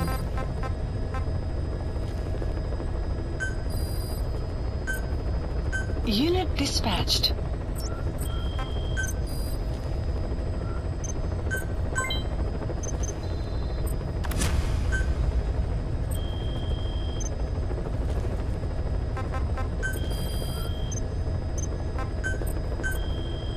Staff assigned.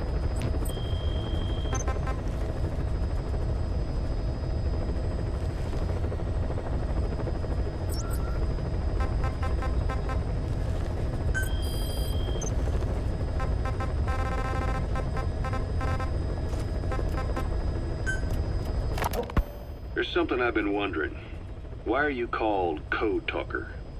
During World War II, the U.S. military used the languages of different tribes, including the Navajo, as codes, right? I know the term Code Talker was used to mean people sent to the battlefield to speak in those codes. Were you one of them? Our mother tongue was indeed used for war. But I did not go. I was already over the conscription age. However, I was made to help craft the codes that were spoken.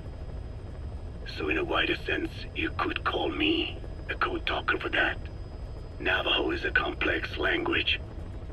and virtually no one outside the US speaks it. They must have thought it was the perfect language to use as a code. Yeah, in the end, the Japanese never cracked it. The cipher is king in information warfare. Of course, they didn't simply speak in Navajo. They created substitutions for words according to a code book, and then translated those into our language. Young Dene was sent to the front lines of the Pacific Theater as code talkers. To fight is an honor for the Dene. They were the pride of our people. But I cannot say this history brings me joy. Words are alive. When they are spoken, life is breathed into them. They become a part of the listener. Our words were transformed into lifeless ciphers and used for war. This, after the Black Ana spent generations suppressing the language. Yeah, I'm sorry. I guess we shouldn't be calling you Code Talker, huh? No, I do not mind. The reason Skullface called me Code Talker was because I also am responsible for coding language into the vocal cord parasites. I am the same as those young warriors, used for a cipher's sake. I must never forget that. The name, Code Talker, is a lesson carved into my being. You said Skullface ordered you to weaponize the vocal cord parasites. But you also said he wasn't the reason. And he wasn't. I was seduced by the parasites. That is a fact. How? You mean from your curiosity as a scientist? That I cannot deny. But there is more to it. The story goes back to the 19th century, to my earliest memory. One day, a man from the government visited our Hogan, our home. I cried as he yanked me from my mother's arms and took me away to an Indian boarding school. From that day forward, I became George. This was the name my teacher gave me. I was forced to give up my Dene name, forbidden from speaking anything but English. If we dared utter a word of filthy Navajo, the teacher made us eat a bar of soap. Yeah, that was the U.S. government's education policy for Native Americans. To erase our words was like erasing our people. Their education was tantamount to ethnic cleansing. Over time, the overt persecution of our language stopped. But to this day, it continues to be eaten away by the lingua franca, that is English. Many of the Dene outside the reservations can speak nothing else. And it isn't just our language. Across the world, minority languages are being destroyed by dominant languages. Many are on the verge of extinction. Enter the vocal cord parasites. Yes. I began thinking that minority languages needed some sort of deterrent against dominant languages. In order that their peoples and cultures would survive. It was then that I came across literature at the Foundation claiming that man acquired language thanks to a type of parasite, one that distinguishes between languages as a precursor to reproduction. If I could just resurrect it, make it more pathogenic, I would have my deterrent against English. But I failed to hide that aim from Skullface. He noticed. Yes, I wanted to retaliate against the English language, though never did I intend to actually use it as he planned. You know how the story ends. I was forced to study how to make the parasites compatible with all the world's languages. All but English. However, he in fact secretly isolated an English strain. I will not be held prisoner by the man's phantom.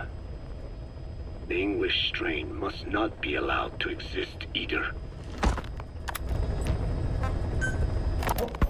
I have no doubt Skullface's plan is almost complete.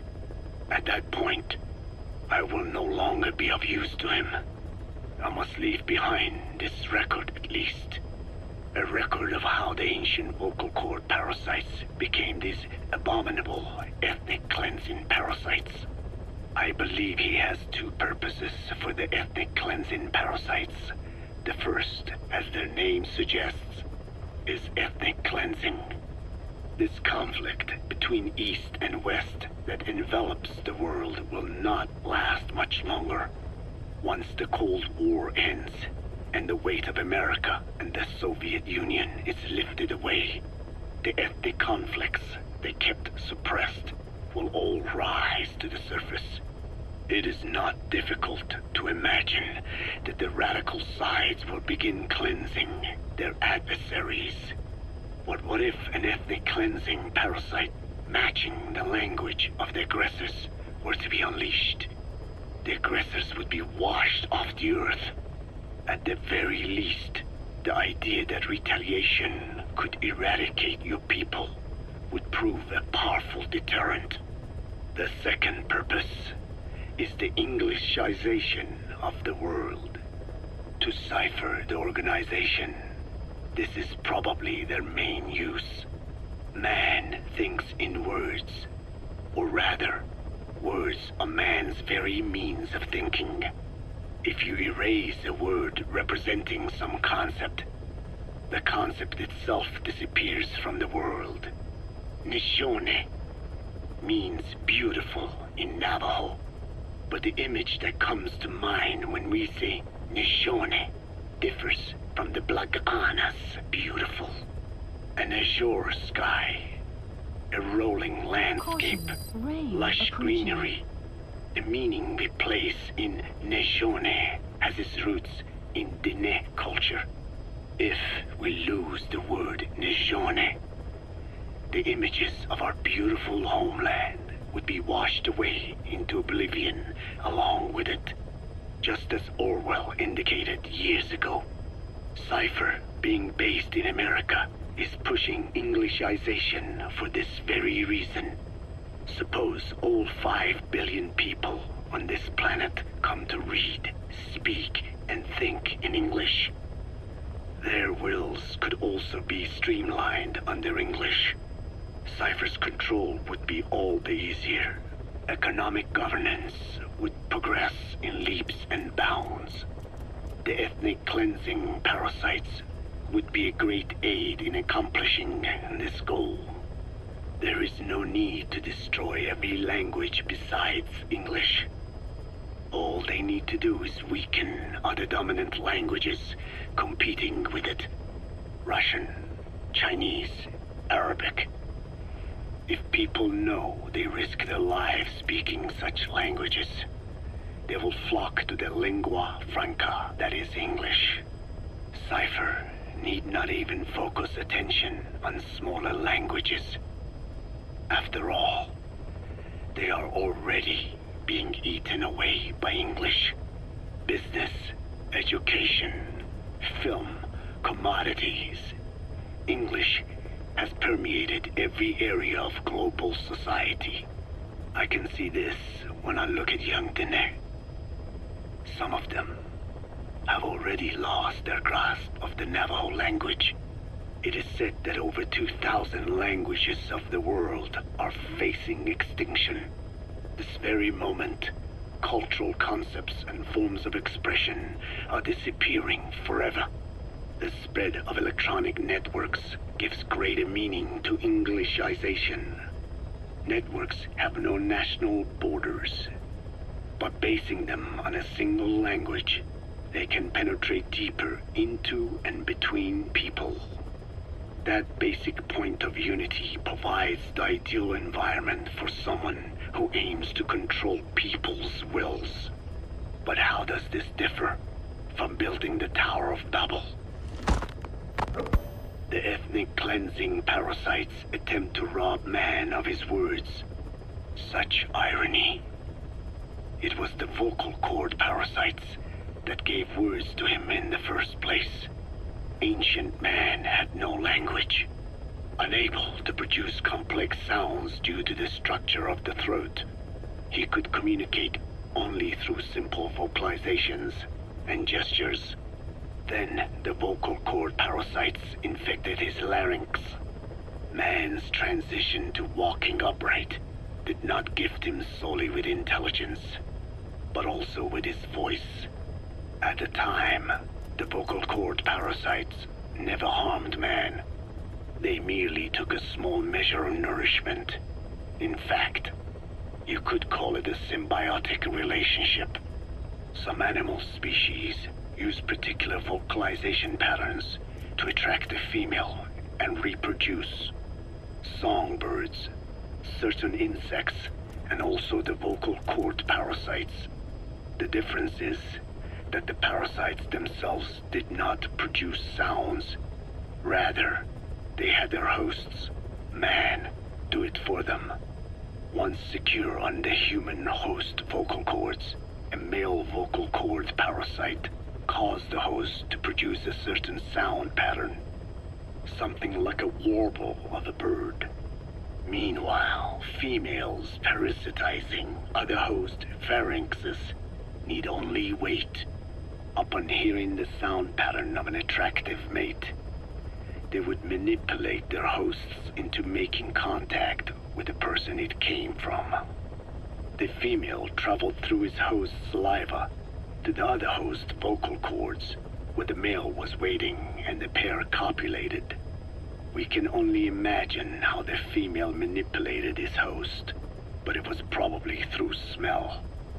Smells traveled directly to the limbic system via the olfactory cilia in the nasal cavity.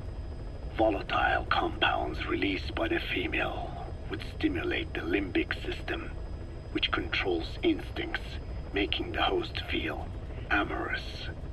This kind of sexual selection naturally led to competition between the male parasites.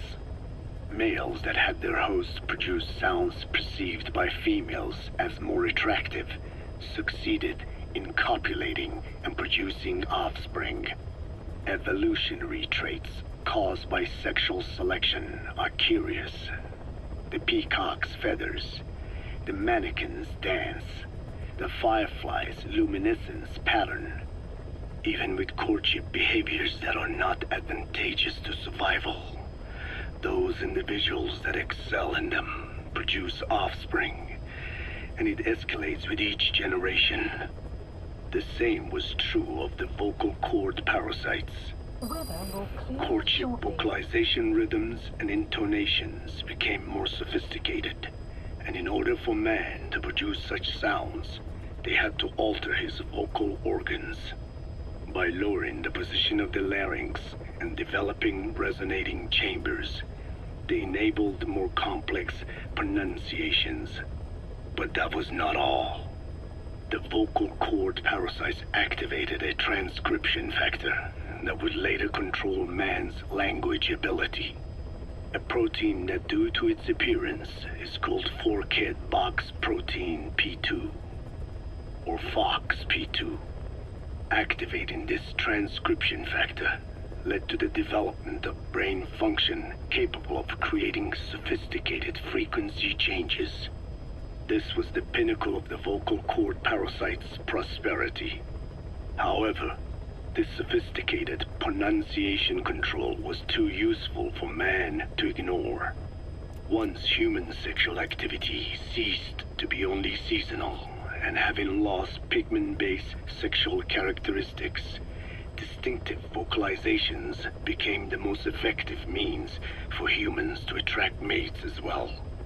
Combined with logic pathways hardwired into the brain, or universal grammar, it was not long before advanced communication was possible. This was the birth of language. Luckily for man, it was around this time that a particular retrovirus was circulating. While not lethal, it infected not only man, but the vocal cord parasites as well. It is presumed that this virus removed part of the parasite's DNA and reverse transcribed it into man's reproductive cells. It was a vector. Among the genes it transcribed were the ones responsible for the production of language. The vocal cord parasite's vocalization genes were written into the human genome. The parasites were no longer of any use to man now. Man could use his voice as he pleased, when he pleased, hindering the parasite's courtship vocalizations. Having lost their opportunity to reproduce, the parasites died out, leaving behind only the transcribed genes. The vocal cord parasites were once in symbiosis with man. Its genes even became a part of his. Humans and parasites are extremely close. As such, it will be extremely difficult for man's immune system to eliminate the vocal cord parasites. Even cutting them out will be no simple matter, which is exactly why these ethnic cleansing parasites are such a formidable weapon. The rise of the vocal cord parasites goes back approximately 300 million years to the Permian period. At that time, they were not even parasites, but predatory autotrophs. They are believed to have been the common ancestor to the Pentastomida and the Cyclops genus of copepods. However, Earth's environment underwent a violent change at the end of the Permian period. The cause is unclear, but evidence suggests that over 90% of the Earth's organisms at that time died out. The most pronounced threat to the protoparasites was the severe reduction in oxygen concentration. The result was cladogenesis, a splitting that gave birth to a new strain that could parasitize other organisms' respiratory apparatus. This survival tactic helped lower their oxygen consumption, and inhabiting the throat kept them securely in contact with inhaled air. The best survivors were those that parasitized the reptiles that flourished at the time. Entering the Triassic period, the reptiles evolved into dinosaurs, and the protoparasites shared in their success. Dinosaurs developed respiratory organs called air sacs to adapt to the low oxygen environment. These in particular helped the protoparasites thrive. But another trial awaited them. The end of the Triassic period saw another drastic change in the Earth's environment. For most parasites, the male and female take the same host. Many are, in fact, hermaphrodites. Originally, the vocal cord parasites were as well. But for any strain to ride out a severe environmental change, it must secure a steady pool of genetic diversity. Another split. Now the newest strain procreated with mates found in other hosts. And in order to increase its encounters with those mates, the new strain utilized the voice of its host. They came to inhabit the host's vocal cords. This truly was the birth of the vocal cord parasite. The parasites developed the host's pharynx to form resonating chambers and used them to produce sophisticated mating calls.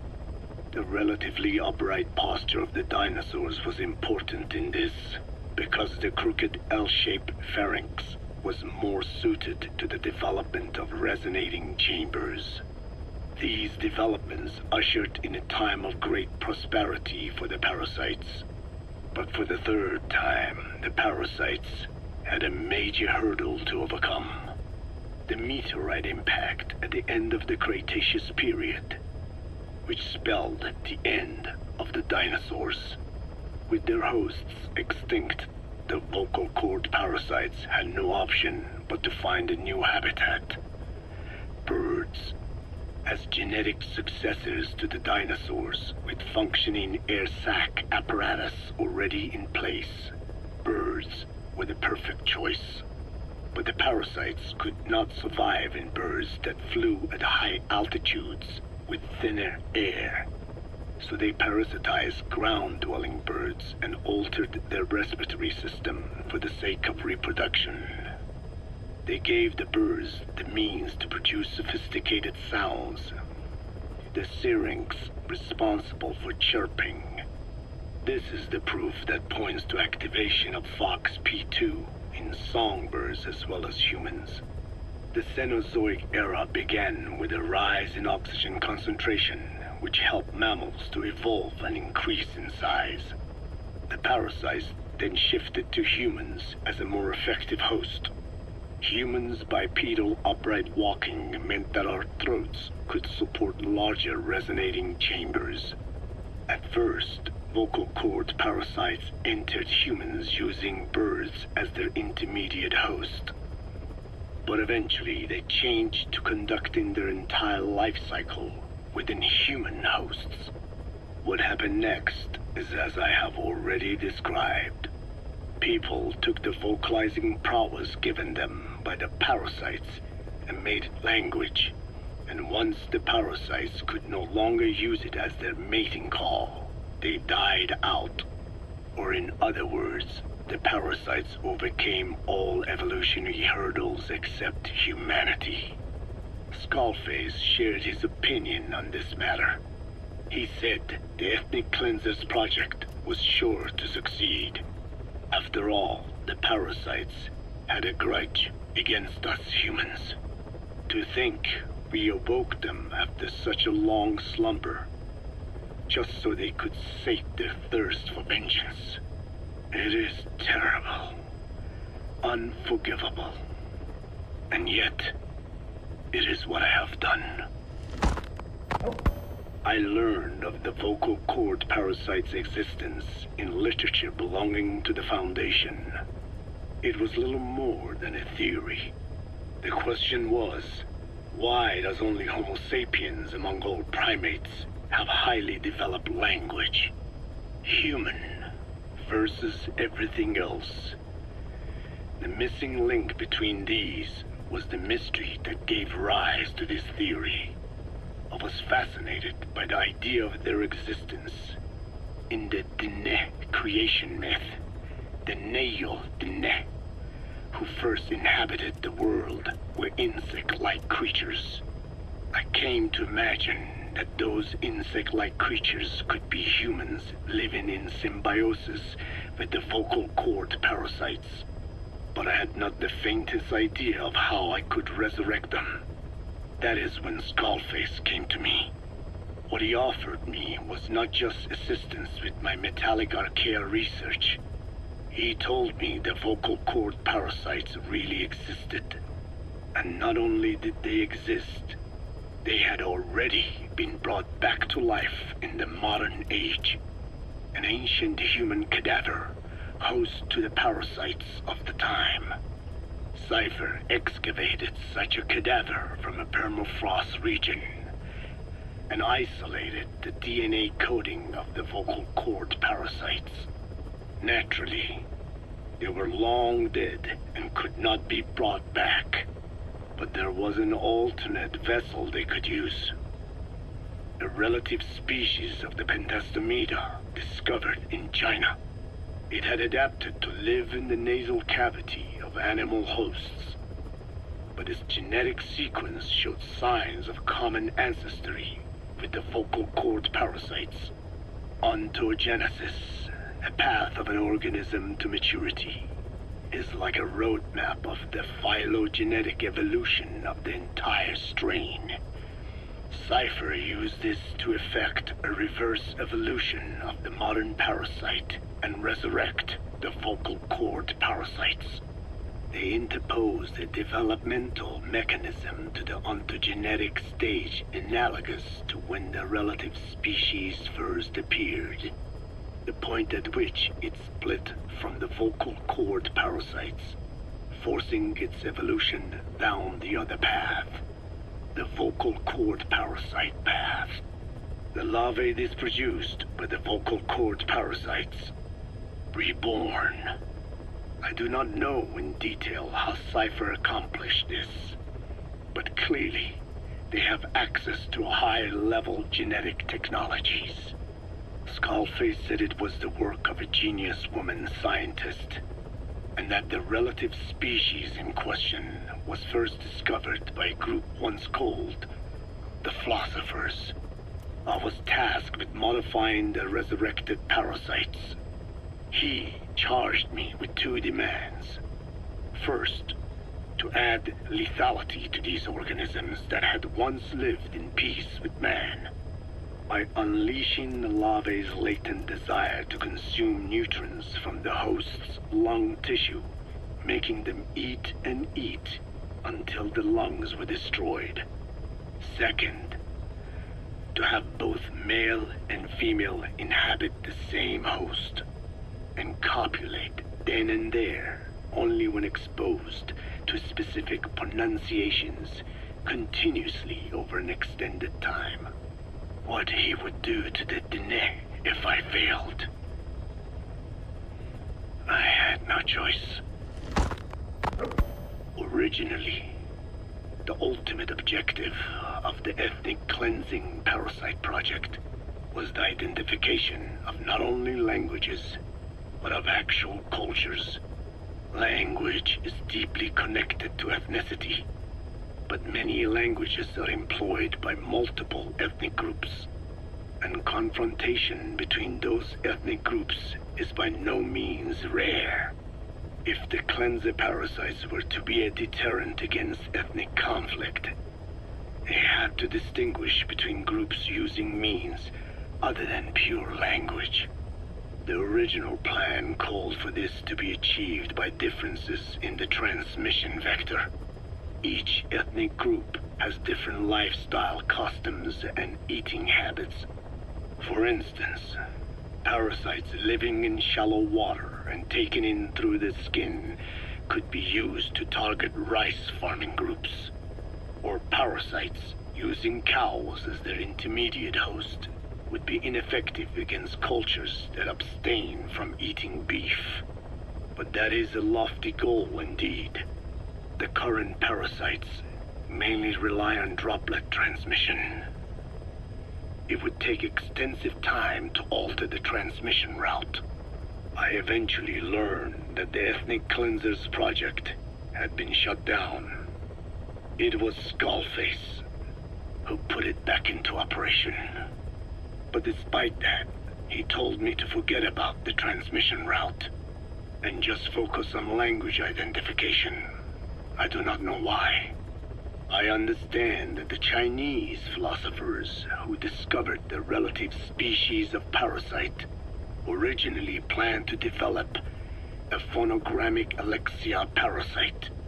The left temporal parietal region is home to the part of the brain that identifies the phonetic symbols of the English language. They wished to create a strain that would parasitize that region and suppress its literacy functions. The brain area responsible for identifying the logographs of Chinese, meanwhile, is in the left middle frontal gyrus, meaning that even if native speakers of Chinese were infected with the parasite, the literacy would be unaffected. Old and new, east and west, there is no limit to the delusions of those in power. But this delusion threatens to become a reality. I have to do something to stop this. There must be something I can do.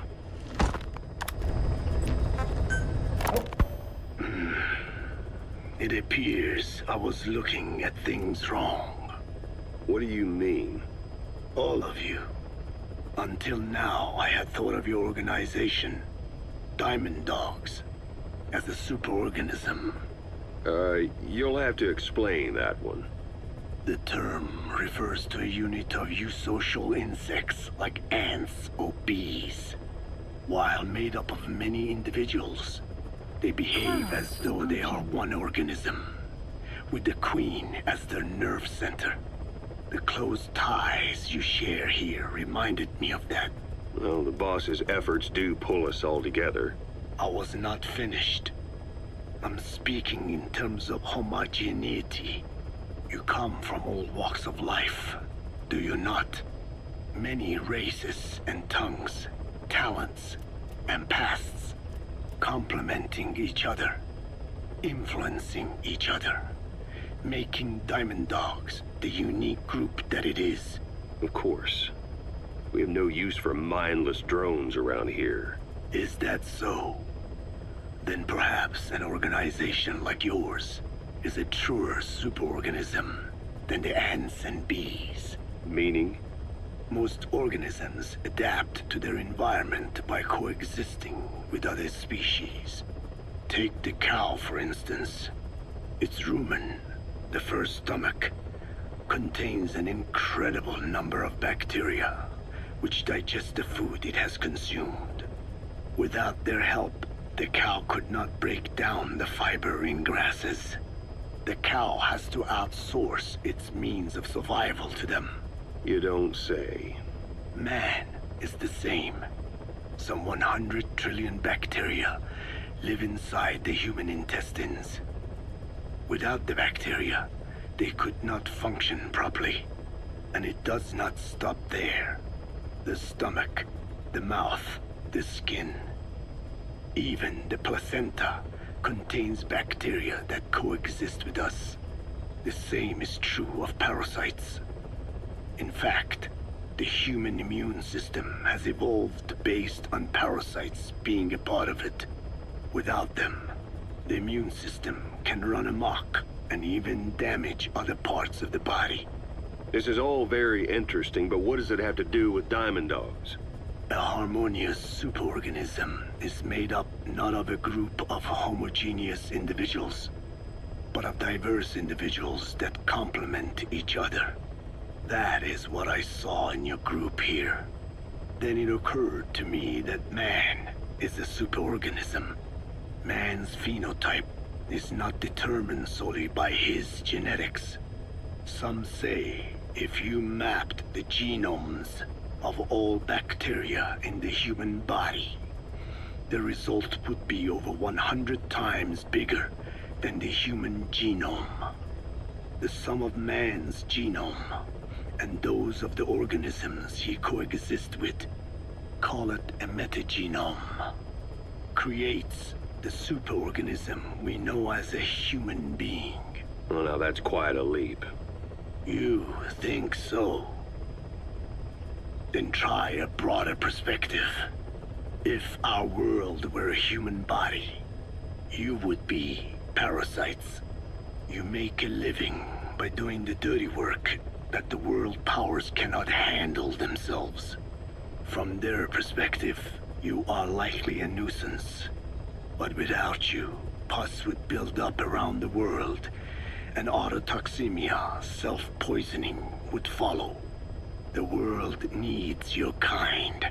Thank goodness for that. Skullfaced forced me to turn parasites into weapons. Creatures with which we are supposed to coexist. Meanwhile, that foundation I worked with focused solely on the human genome, apparently thinking that manipulating it would get them whatever new form they want. Both ways are mistakes. Neither is a true superorganism. I am Dine. By speaking with those living inside me, we enhance one another and enjoy harmonious growth. Such was the original purpose of my research. You have made me remember this. Well, it's an honor. You can travel the world, but you won't find another place like this. If the whole world was like this base, I think the peoples of the world would bid farewell to fighting for good. Maybe that's what the boss wanted in the end.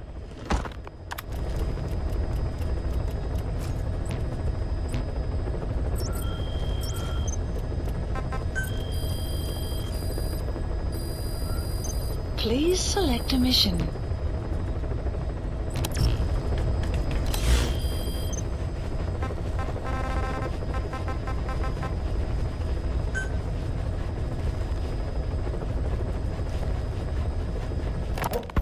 Skullface has finally burned out. The world is rid of his existence at last. Was he still alive? You could say that. But you could also say he'd been dead for decades. What's that supposed to mean? Biologically speaking, it's hard to say how much was his life. Side effects from the treatment? No, the primary effect. Keeping a dying host alive as long as possible. That is the whole point. But in the end, he grew too dependent on his children. As if he had any other way to keep on living. He first underwent parasite therapy before the Soviet Union became his home. His body was horribly burned.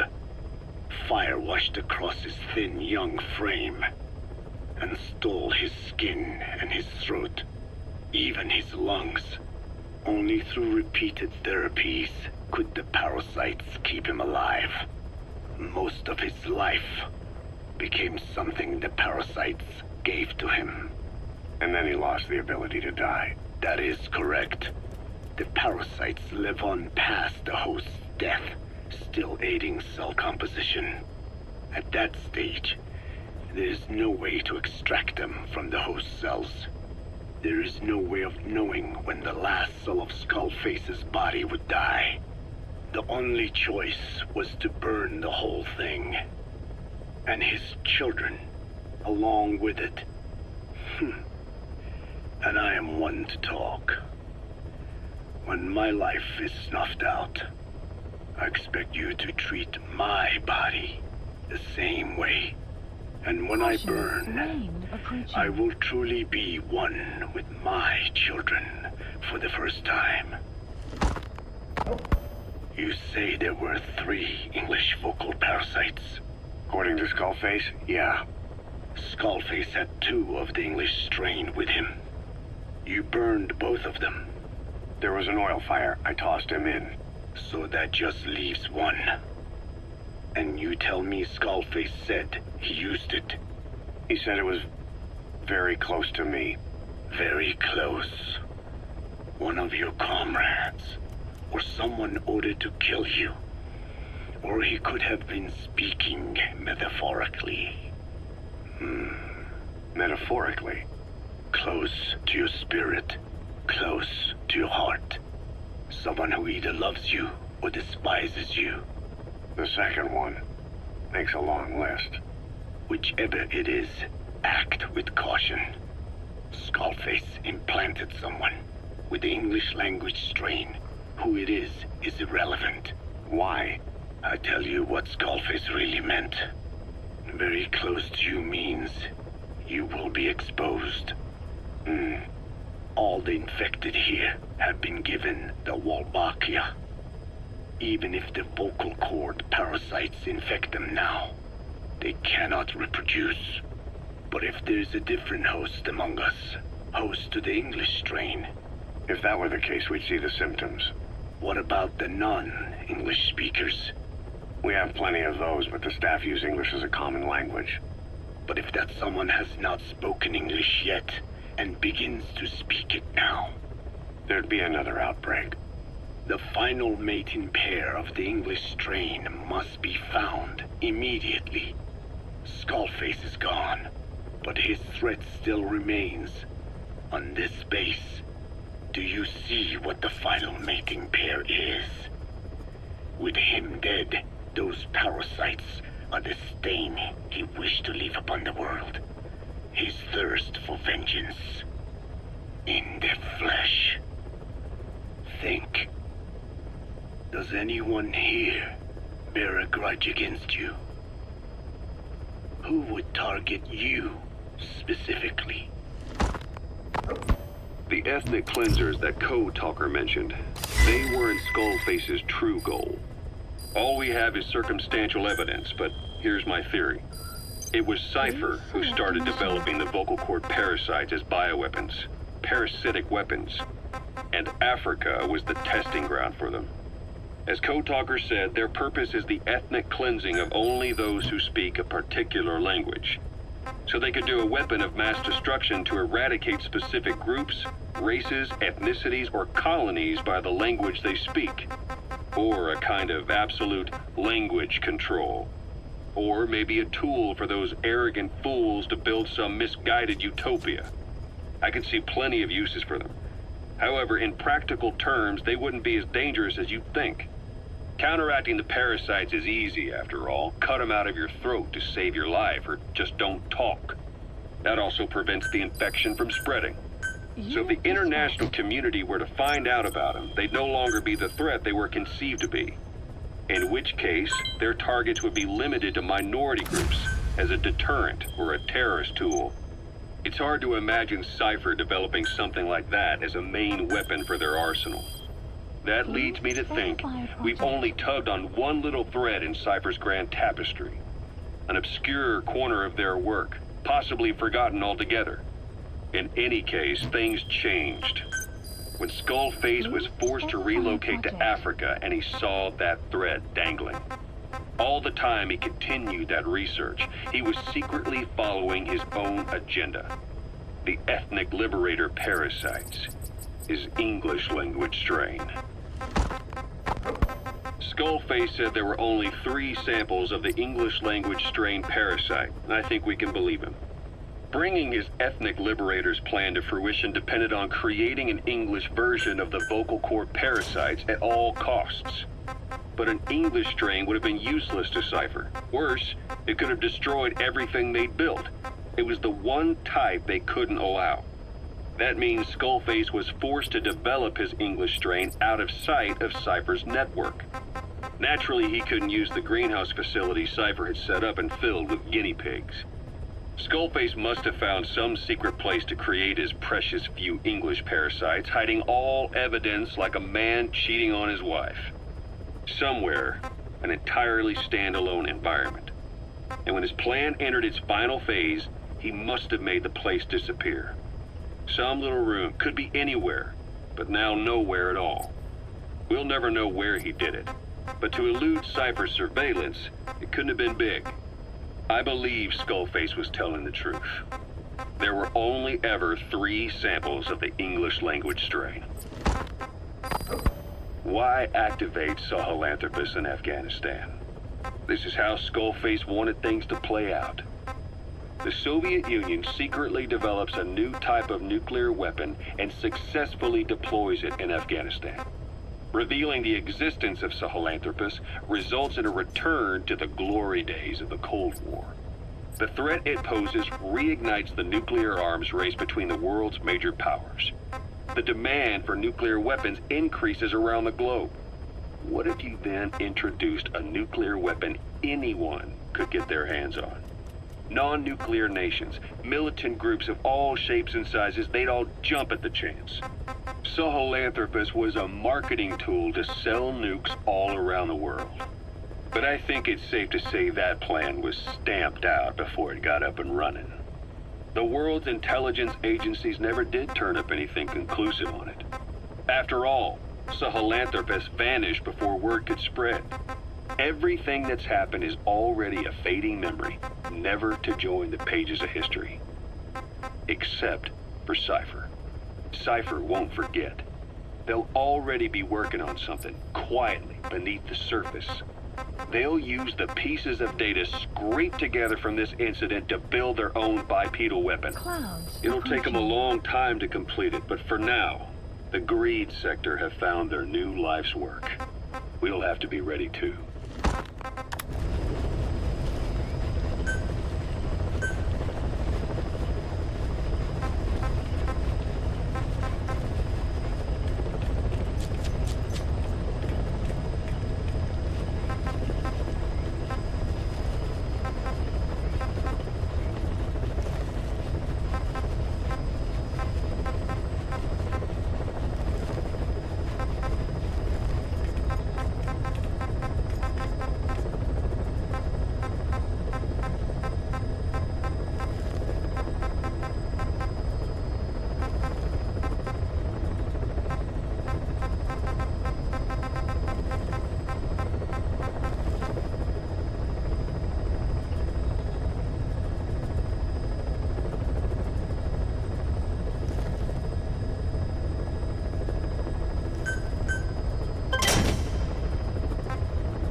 Hewitt's dug up some interesting facts about our skull-faced friend. 9 years ago, he was exiled to South Africa, stripped of political power. The upshot's that he ceased being a serious threat, in Cypher's eyes anyway. They eased up on surveillance, giving him an opening to establish his own military unit, one that answered to his will alone. Those men likely had no idea their orders were coming from Skullface. They probably didn't even know the organization was a part of Cypher at all. Anyway, it was in South Africa where he found renewed interest in parasites. And when he discovered the vocal cord parasites, he began to make his plan. Wipe the English language out of existence. Free the world, not by taking men's lives, but by taking their tongues. In his eyes, the greatest symbiotic parasite the world's ever known isn't microbial. It's linguistic. Words are what keeps civilization, our world, alive. There was something Skullface said. America is made up of many peoples, but those peoples never mix. Quite so. One nation, home to hundreds of different ethnic groups, many of whom stick to their respective living areas. Little colonies, not interacting with other groups, going out of their way to avoid one another, their land, organizations, relationships. Thus, the United States of America is no melting pot. It is more of a salad bowl. It is not made up from one people, but for its minorities to function in society, a common ground is needed. Language. Even if the country is not one. No, because it's not one, a lingua franca is necessary. English. American hegemonism was born from the illusion that English could unite diverse ethnicities. In taking in people from around the globe, America became a microcosm of it. Now the boundaries between it and the rest of the world have become blurred. However different our neighbors may be, English enables us to create symbiotic relationships with each other. If English can bring unacquainted neighbors together in America, this should hold true for the world. This salad bowl that is the world can also become one.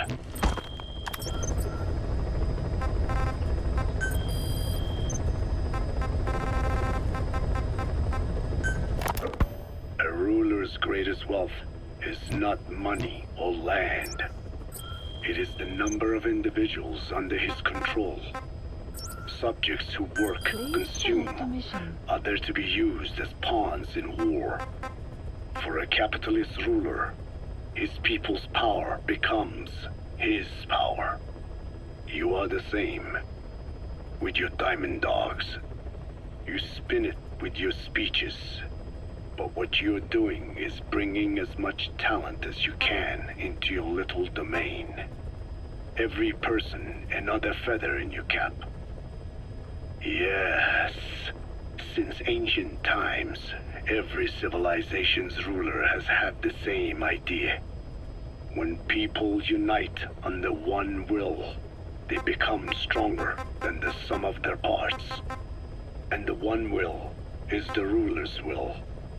And what do rulers use to bring people together? Language. In the Old Testament, it is written that only one language was spoken in Eden. A shared tongue that united all of humanity.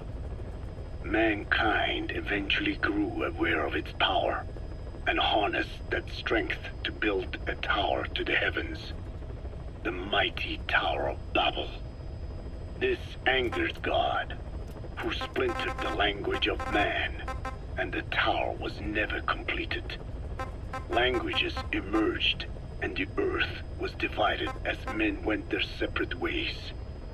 Every age is the same.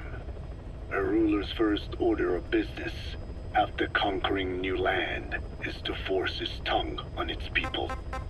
Ancient Rome, Napoleon, and now Zero. English is wreaking havoc around the world right now. The British Empire tilled the land with war as its hoe, then began planting the seed that is English. Eventually, American capitalism became the new instrument. To play its game of wealth, you only had to abide by one rule: English. By exploiting people's desires, English has become a leash that people gladly wear around their necks, it would seem.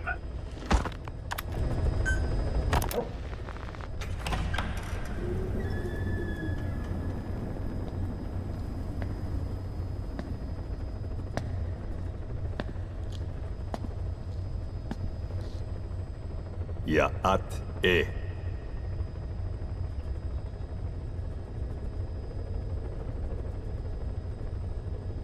You disappoint me. Have you forgotten my face? Leave me be. You won't respond to anyone else, so I figured it must be me you wanted to see. But now you won't even look at me. Have I not suffered enough? Not until you've eased my suffering first. To tell you the truth, old man, I'm in a bit of a bind. It's about your children. You know what I mean? The parasites. The ones that infect a man's throat, killing him if he speaks their language. They must not be allowed to multiply. You are allowed to live only in order to help me. But you don't want to, do you? So why not choose death instead? Because you want to protect the Diné and their land from me. That's your purpose, isn't it? Don't lose sight of that now. It's in your interest to cooperate. Because if you don't... Madness. The parasites can't detect your people's tongue. So I'll just have to resort to more heavy-handed means. I have the greatest respect for your people. I would rather avoid such a thing, but we don't always get our way. I was born a tiny mote in a mighty tempest, and until those winds abate, all I can choose is how to act when they blow me this way or that. Tell me, Code Talker, what happens to a man infected with a pair of your parasites? Can they be removed? Can the full-blown symptoms be prevented? It is impossible to remove the parasites alone. They have too close an affinity with humans. Then how do you stop the symptoms from developing? All right. I was hoping for an answer now, but perhaps you just need a little more time. I'll be back soon. I've set up shop, not far from here. We'll be seeing a lot more of each other. If you're close by, then it is almost complete. We're in the final phases. All that's left is to see if I can actually disable a nuke, with the help of your metallic archaea. Once that's done, I won't have to return here again, and your suffering will end, as will your people's. We're almost finished, Code Talker, each in our own way. My only regret will be not finishing you. There's nothing stopping you. I'm only alive because you want me that way. Ridiculous. As you wish. My regret is this misunderstanding between us. You and I, our goal is the same. We should be working together. A symbiosis. You do not know my mind. I simply want the Diné bloodline to endure. Really now? You're just another mote in the storm. How you react to all the slings and arrows, that's what counts. That's why you call those squirming monsters your children. What I have done is forbidden. Forgive me, all of you. The world should be left the way it is. You of all men should know that.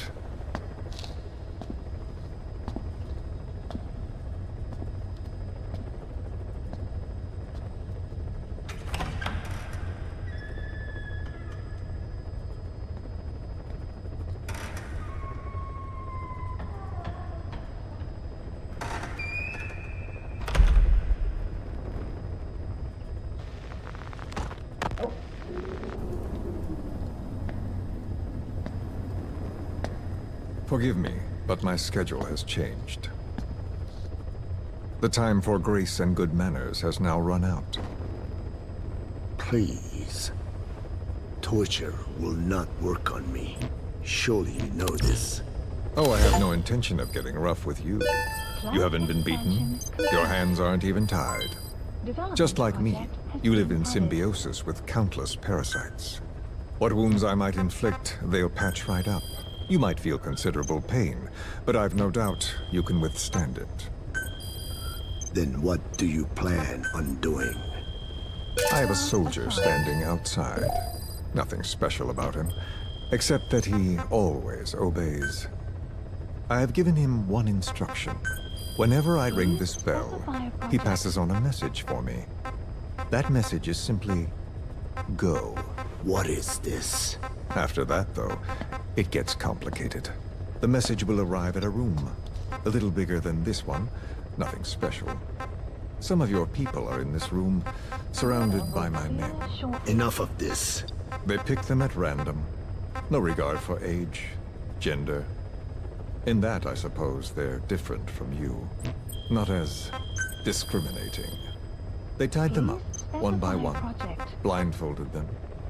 We had to maintain order, you understand? You bastard. Go. When they hear that, my men will pick one of your people and infect them with a parasite. Your parasite. It won't work on my people. True. The vocal cord parasite doesn't respond to your language. But what about English? An English strain.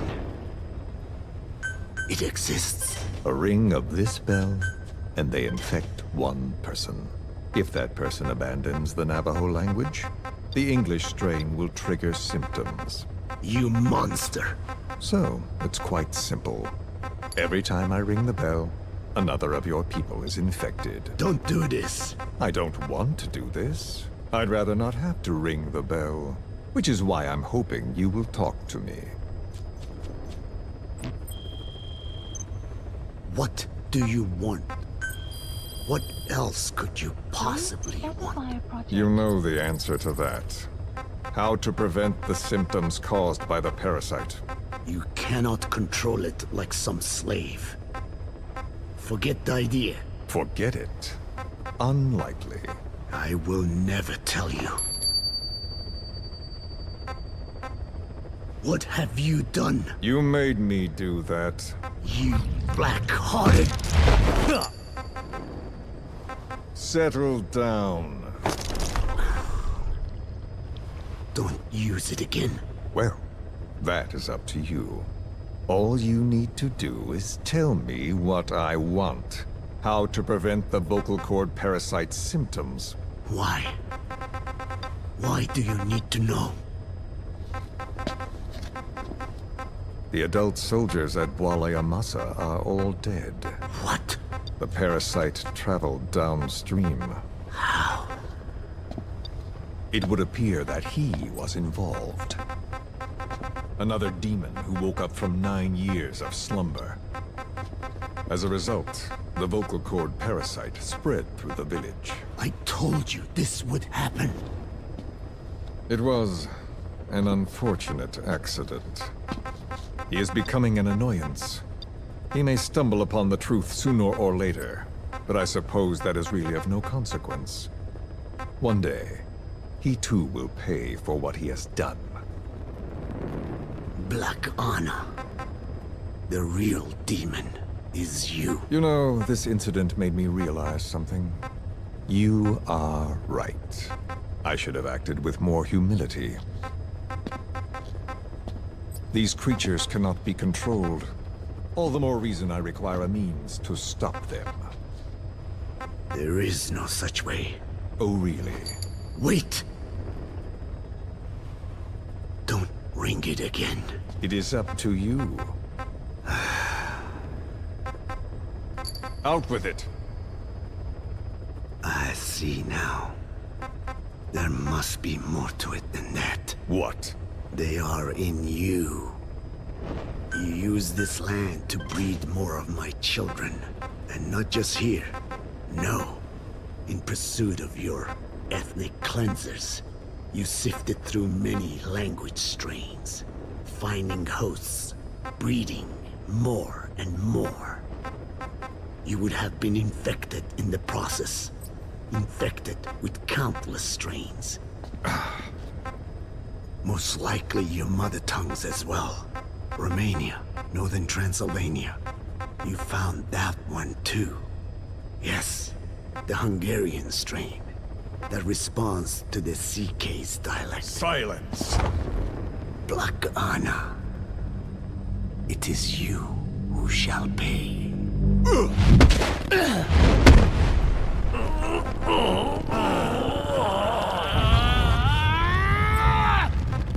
Is this your retaliation, old man? Let my people go, and never bother them again.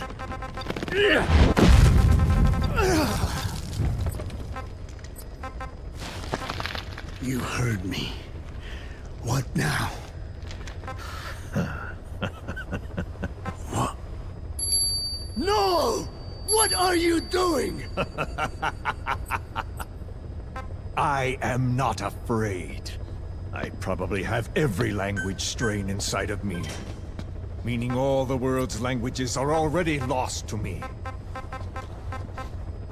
But that suits me fine.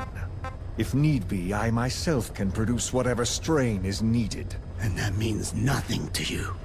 If you are infected, you can never again speak your mother tongue.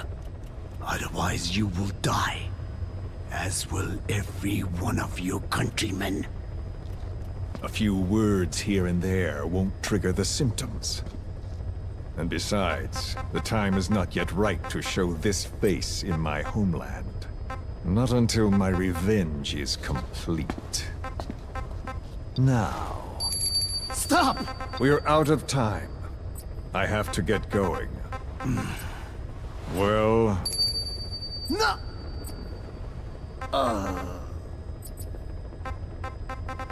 Radiation. It's radiation. Radiation, of course. So it can be used. But how much? I do not know. Radiation denatures their reproductive cells, preventing them from mating.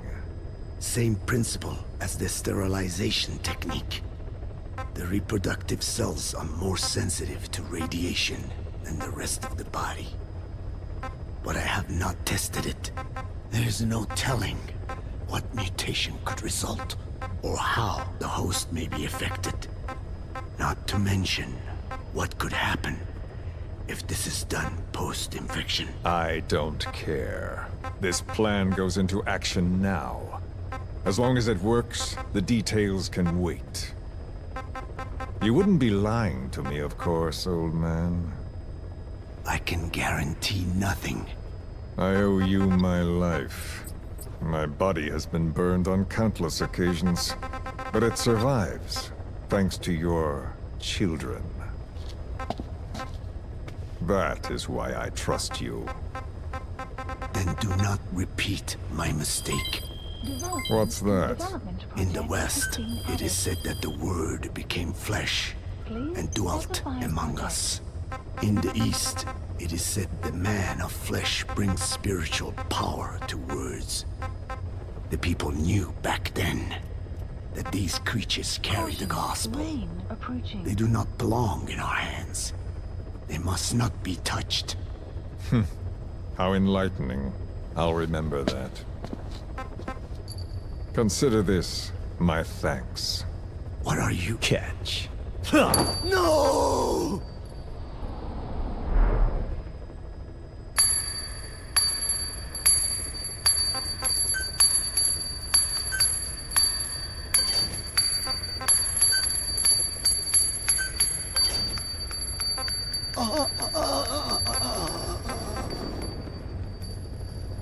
Well then, I'm afraid it really is goodbye this time, Code Talker.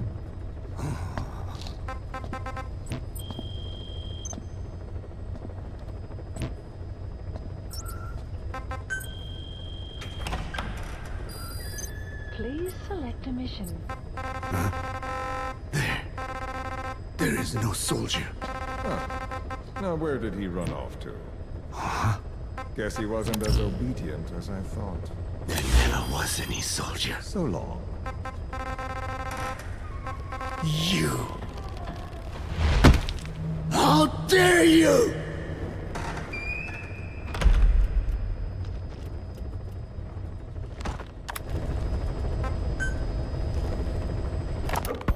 Skullface, real name unknown. Born in Hungary, more specifically northern Transylvania, after it reverted to Hungary from Romania. While he was young, the country allied with Germany as part of the Axis powers, but later during the war, it came under Soviet occupation. The Hungarians struggled for independence, but the Soviets came down. Hard. Just like he said, time and again the country was ruled by a foreign tongue. When he was a young boy, he lost his native language, the bedrock for any developing child. His country, his family, his face, his identity, everything was stolen from him. All he had left was his skull. Skullface first tried his hand at espionage during all the chaos from the war.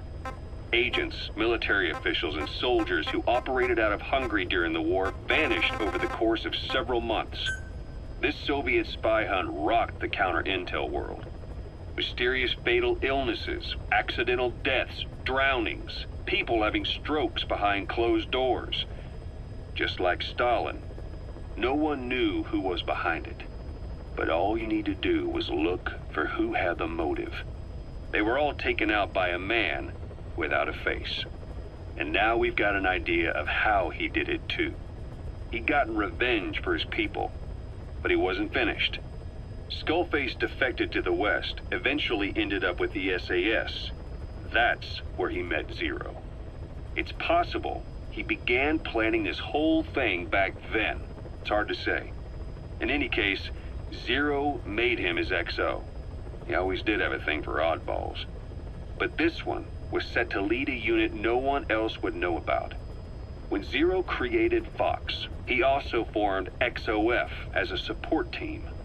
An unconventional special forces unit designed to support Fox, make it stronger, with Skullface given the orders. Zero never even told the boss about it, nor the CIA, naturally. If Fox was Zero's silver bullet, XOF was the recoil when he pulled the trigger, just like Newton's third law. While you were with Fox, Skullface was operating behind the scenes, sometimes as your backup, sometimes as a mole or a scout, sometimes as your cleanup crew. Fox's tail, making sure the mission succeeded and that you survived. We only have his word to go on, but Skullface's goal was revenge against those who'd use language to subjugate people. Those corrupting a people's identity by forcing a new tongue on them. Those using the power of language to control information. Naturally, that set his sights on Zero. To Zero, English was simply the most convenient code. But to Skullface, English was a parasite. And by eradicating it, he'd stop the world from being eaten away. If that didn't work, he was ready to see the world scorched by nuclear fire. To save language, culture, and race from annihilation, he was willing to overstep the hands of the doomsday clock. That is, of course, if you believe anything he had to say.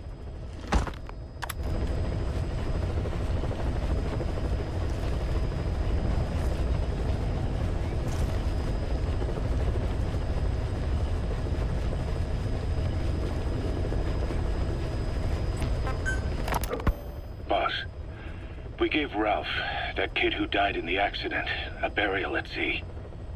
The man in charge of that facility has been severely punished. But ever since, the kids have been acting strange. It's obvious they've lost their trust in adults. I was getting reports of them ignoring the staff, or getting insolent and even violent. And a few days later, several of the kids did a disappearing act. They snuck into choppers and shipping containers and got off base. Why? Your guess is as good as mine. These kids were born in a war zone and forced to grow up as war fighters. If they're left alone, war is how they'll die. But I thought we showed them there are other reasons to live.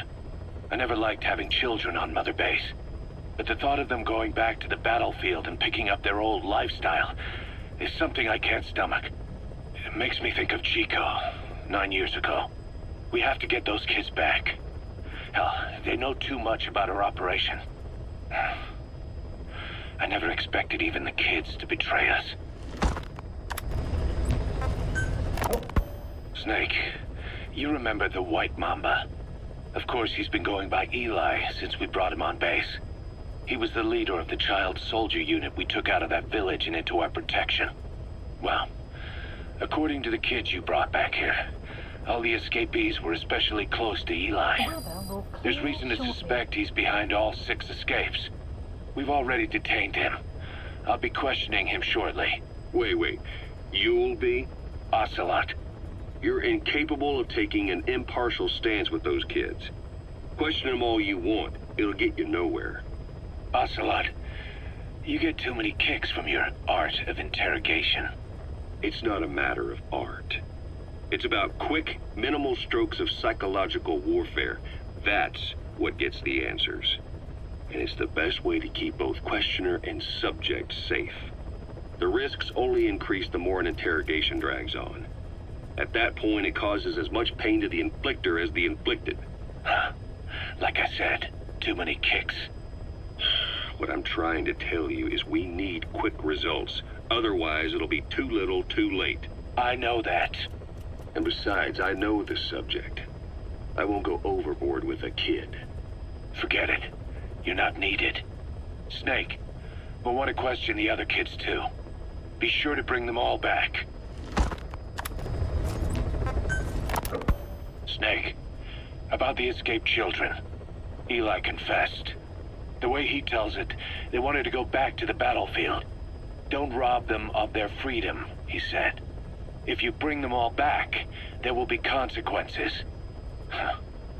Next he'll be asking for our surrender. Consequences? What consequences? No idea. That's all I have for now. You're too attached to those kids. Stop protecting Eli. Listen to yourself. Let me question him, and we'll get some real answers. Not necessary. I'll report as and when. Boss, we found weapons in the children's section of the living quarters. As you know, weapons are strictly off limits. We've got some rule breakers. The weapons we found were handmade. Blades ground out of knives and forks, a couple of bow guns built out of scrap, and explosives made using detergents. And get this, the explosives were tightly packed with nails. The kids put the blame on, you guessed it, Eli. I guess that's what he meant by consequences. I questioned him about it, but this time he claimed they want to be put out on missions. Send us to the battlefield, he says. Miller, enough is enough. You've protected him too much already. It's my turn to question him. Protected? What Eli's doing is issuing a threat.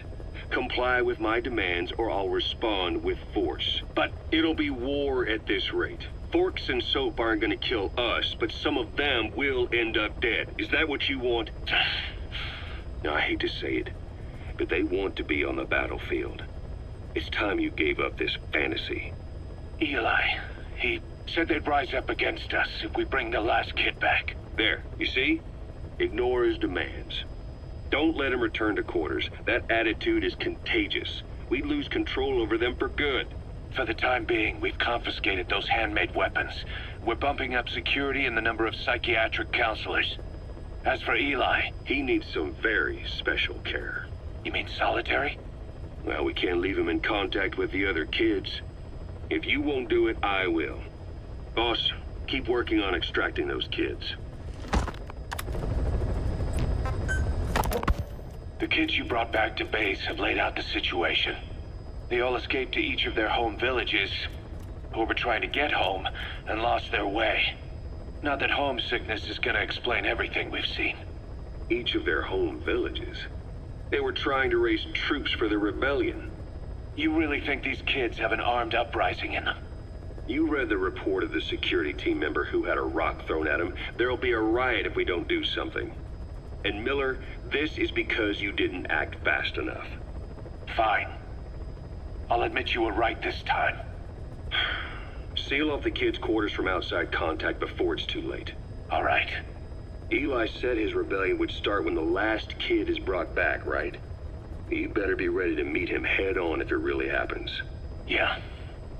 You should have left it to me in the first place.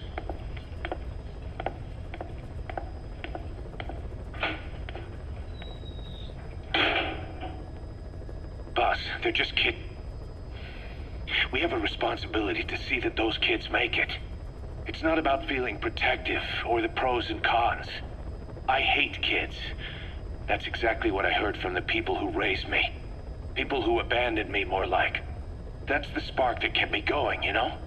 I wanted to show those adults what I was made of. Wanted to get back at them one day. But before I knew it, I was all grown up. Never saw it coming. All of a sudden, people treated me as an adult. Some adult I turned out to be. But I feel like if my life had been different, if the adults I knew had been different, I could have grown up better. Yeah, that's it, all right. I wanted to use those kids to test that theory. That's all this was. From their point of view, I'm no different from the assholes who gave me a hard time. When this is all blown over, I'll talk it out with them. If that's still possible. Boss, there are still kids out there. Bring them back safe. Boss, it's me. Eli's revealed what he wants. He wants to speak with you. With Big Boss. He just said, bring my father here. Eli's too smart for his own good. No way to tell what he's thinking. All we know for sure is his men are important to him. That means we can use the escaped kids as leverage in any negotiation. Once you've brought the last one back, I'll interrogate him. If the kids do rise up, we'll meet them full force. End of story. I didn't want things to turn out like this. We could have prevented it, but it's too late now. If Eli means to take this all the way, he's gonna force us to do the same. Boss, go get that last kid. You know, when you brought back all the child soldiers who escaped, Eli knew they'd returned. Needless to say, nobody said a word to him. I guess they got a message to him somehow. Eli wasn't put in a corner in timeout. He was locked up in that room, completely cut off from the outside world. Then how'd he find out? It's only one possibility I can think of. The Soviet Union has been researching military applications for psi phenomena. Psi? Things like psychokinesis and ESP, extrasensory perception. You mean moving objects without touching them? Knowing what card somebody's holding up? Psychic powers? Come on.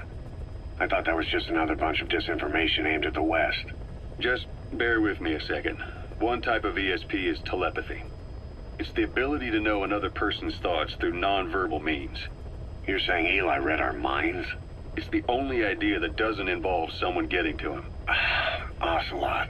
Look, psi research isn't some hocus pocus. It's all evidence-based, scientific... There's gotta be another explanation. Maybe one of the kids stuck a note to your back. I hope that's the case.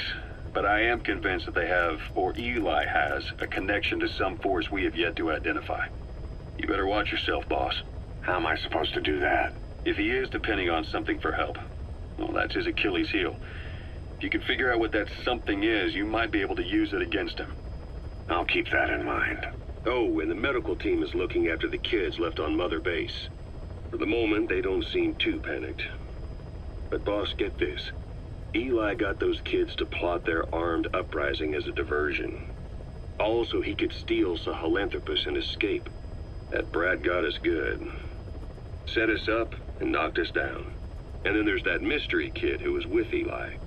With those two working together, I'd say things won't be over for a long time yet. We finished decoding the informant's report.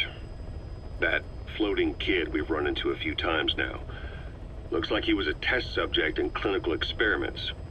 The Soviets called him the Third Boy. The Third Boy was brought to a lab on the outskirts of Moscow from Czechoslovakia, after which he was due to be sent to a research center in Leningrad, then Siberia, and finally an academic town in Novosibirsk. It doesn't appear that the researchers witnessed the talents we've seen from him, but nevertheless he was quite the popular subject. His latent cognitive abilities suddenly awoke en route to Moscow. According to the report, the Third Boy was easily influenced by other individuals' biofields. Evil thoughts, in particular.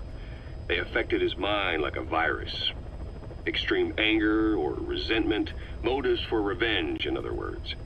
Now, during the transport flight to Moscow, the boy was exposed to a powerful mental energy field coming from a certain individual. Ever since, being conscious of his powers, he's become a sort of energy generator. What's unique about him is the way his acute telepathic abilities get taken over by another person's will. The boy began to physically parasitize individuals experiencing extreme anger and codify the host's desires. This includes amplifying the host's natural strengths. Or, in accordance with the host's desires, he can also implant program code in another individual, making them a puppet, essentially. Human neural synapses transmit weak electrical currents between neurons. These electrical currents, though at a level difficult to observe, warp the magnetic field outside the body. The Third Boy is able to pick up these weak fluctuations. Contrary to psychotronics, which involves controlling the human mind, his abilities as a receptor are too high. The emotions he picks up from another individual are amplified and unleashed into his body as they recur in his brain. They turn into microwaves, which then affect the physical world, triggering paranormal phenomena like the spontaneous combustion of organic matter or psychokinesis, moving an object without touching it. There's one other thing. While he's parasitizing a host, the boy's ego gets shut away, allowing the will of the host to take control of his powers, like some annoying static drowning out your own voice. That means he isn't responsible for what's been happening. Somebody's extreme anger has manifested through the Third Boy's powers in ways none of us could have predicted, which would mean this was going on somewhere around us. Looking back on it, a lot of things make sense now. The man on fire, Sahelanthropus, they both came to life thanks to the Third Boy's powers. Everything has been happening through him as a catalyst. We first saw him in the hospital on Cyprus. The boy parasitizing the man on fire's desire for revenge gave him his new abilities in return. He next appeared at the Hamid Fighters Fort where the honeybee was hidden. There, the boy parasitized Skullface's vengeful mind. He controlled Sahelanthropus, making it do whatever Skullface wanted. Same goes for when we extracted Emmerich onto the chopper. When he appeared at the Devil's House in Central Africa, Skullface's will controlled the man on fire via the Third Boy's powers. Everything is clear up to this point. But even the informant couldn't pinpoint who the host was in the cave within Surat power plant. Sahelanthropus suddenly became active, then crushed not only the man on fire, but Skullface as well. Surely neither of them could have been the host.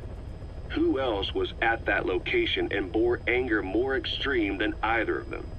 Whose will was controlling Sahelanthropus? According to the report, emotions transmitted in children's brains affect the surrounding magnetic field more strongly. Cerebral nerves are covered with insulation called myelin sheaths to increase impulse speed. The reason for this leakage has to do with the fact that children's myelin sheaths are still developing. So, how many children do you remember being there? Children with a burning desire for revenge and bearing a grudge against you. I can think of only one. Eli. We don't know what kind of life he's had, but the resentment he's shown toward adults is nothing short of extraordinary. The third boy resonated with Eli's mind. And that means Eli bore the strongest animosity of all individuals within the boy's reception range, estimated to be a 3-mile radius, beating out even Volgan and Skullface. The third boy has probably remained hooked on Eli's anger since. You remember at the Devil's House, the third boy showed an interest in Shabani? That must have been his ego making a rare appearance. He may possess abilities far beyond anyone else in the world, but he's still a kid. Maybe them both being kids was enough to bring them together. And if so, maybe with Eli, he isn't feeding off him, but acting in symbiosis with him. So what kick-started the third boy's powers? If we look at the location and time that his plane went down, we can make a pretty good guess. When the plane experienced the first anomaly, it gave an accurate report of its position to a control tower, due north of the Black Sea, 125 miles east of Kiev. Dead south on the Black Sea is Cyprus's Green Line. So the plane's position was directly north of the hospital where you'd been asleep for 9 years. And this anomaly was reported at exactly the same time that you woke up. The plane was enveloped in flame from the inside out. The fuselage burnt to ashes. There were no survivors, at least not publicly admitted. Your thoughts formed a synchronicity with the boy's psyche and were amplified inside his brain. That would have been more than enough to trigger his abilities. Your rage was like a big bang in his head, blowing the lid off his powers. The boy was then secretly moved to the lab outside of Moscow where Volgan was comatose. There, Volgan's thoughts resonated with the boy and he was awakened. Volgan became the man on fire, hell-bent on getting revenge on you. His instincts led him straight to you. Skullface knew Volgan from Operation Snake Eater, or perhaps from even before. Monitoring this pair of extraordinaries, he discovered the hospital and sent his assassin and XOF. Skullface was probably watching the situation from close by. Then, realizing how useful these two test subjects could be, he approached them. Reacting to Skullface's thirst for revenge, this time the boy let Skullface's will control Volgan. Volgan, at times driven by personal revenge, at times through Skullface's will, kept on moving, though his body was little more than dead meat. Perhaps there were moments where even your thoughts affected him as well. But without the boy's power, it was like the plug had been pulled from the socket. Everything was powered by anger, malice, revenge. This is how the end of the report sums things up. Both the third boy and the man on fire were originally test subjects of paranormal research for military applications, like telekinetically controlling the leader of an enemy nation and making him launch a nuke, or stopping the heart of someone on the wrong side of the Berlin Wall, experimenting with latent human abilities. They were used as tools of the Cold War. The boy's only crime was being born with unique gifts. But he was sacrificed on the altar of war. His life reduced to slavery under other people's wills. Turned into a living weapon with no will of his own. And eventually the only emotion he could feel must have been the desire to get revenge for the hand he'd been dealt. Boss, it's you that awakened the boy's powers. But there's more to it than that. I guess the anger emanating from you was something he could truly relate to.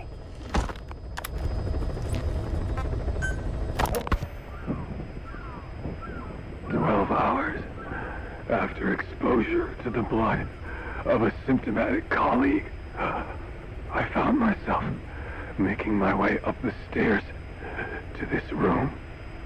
And I am not alone.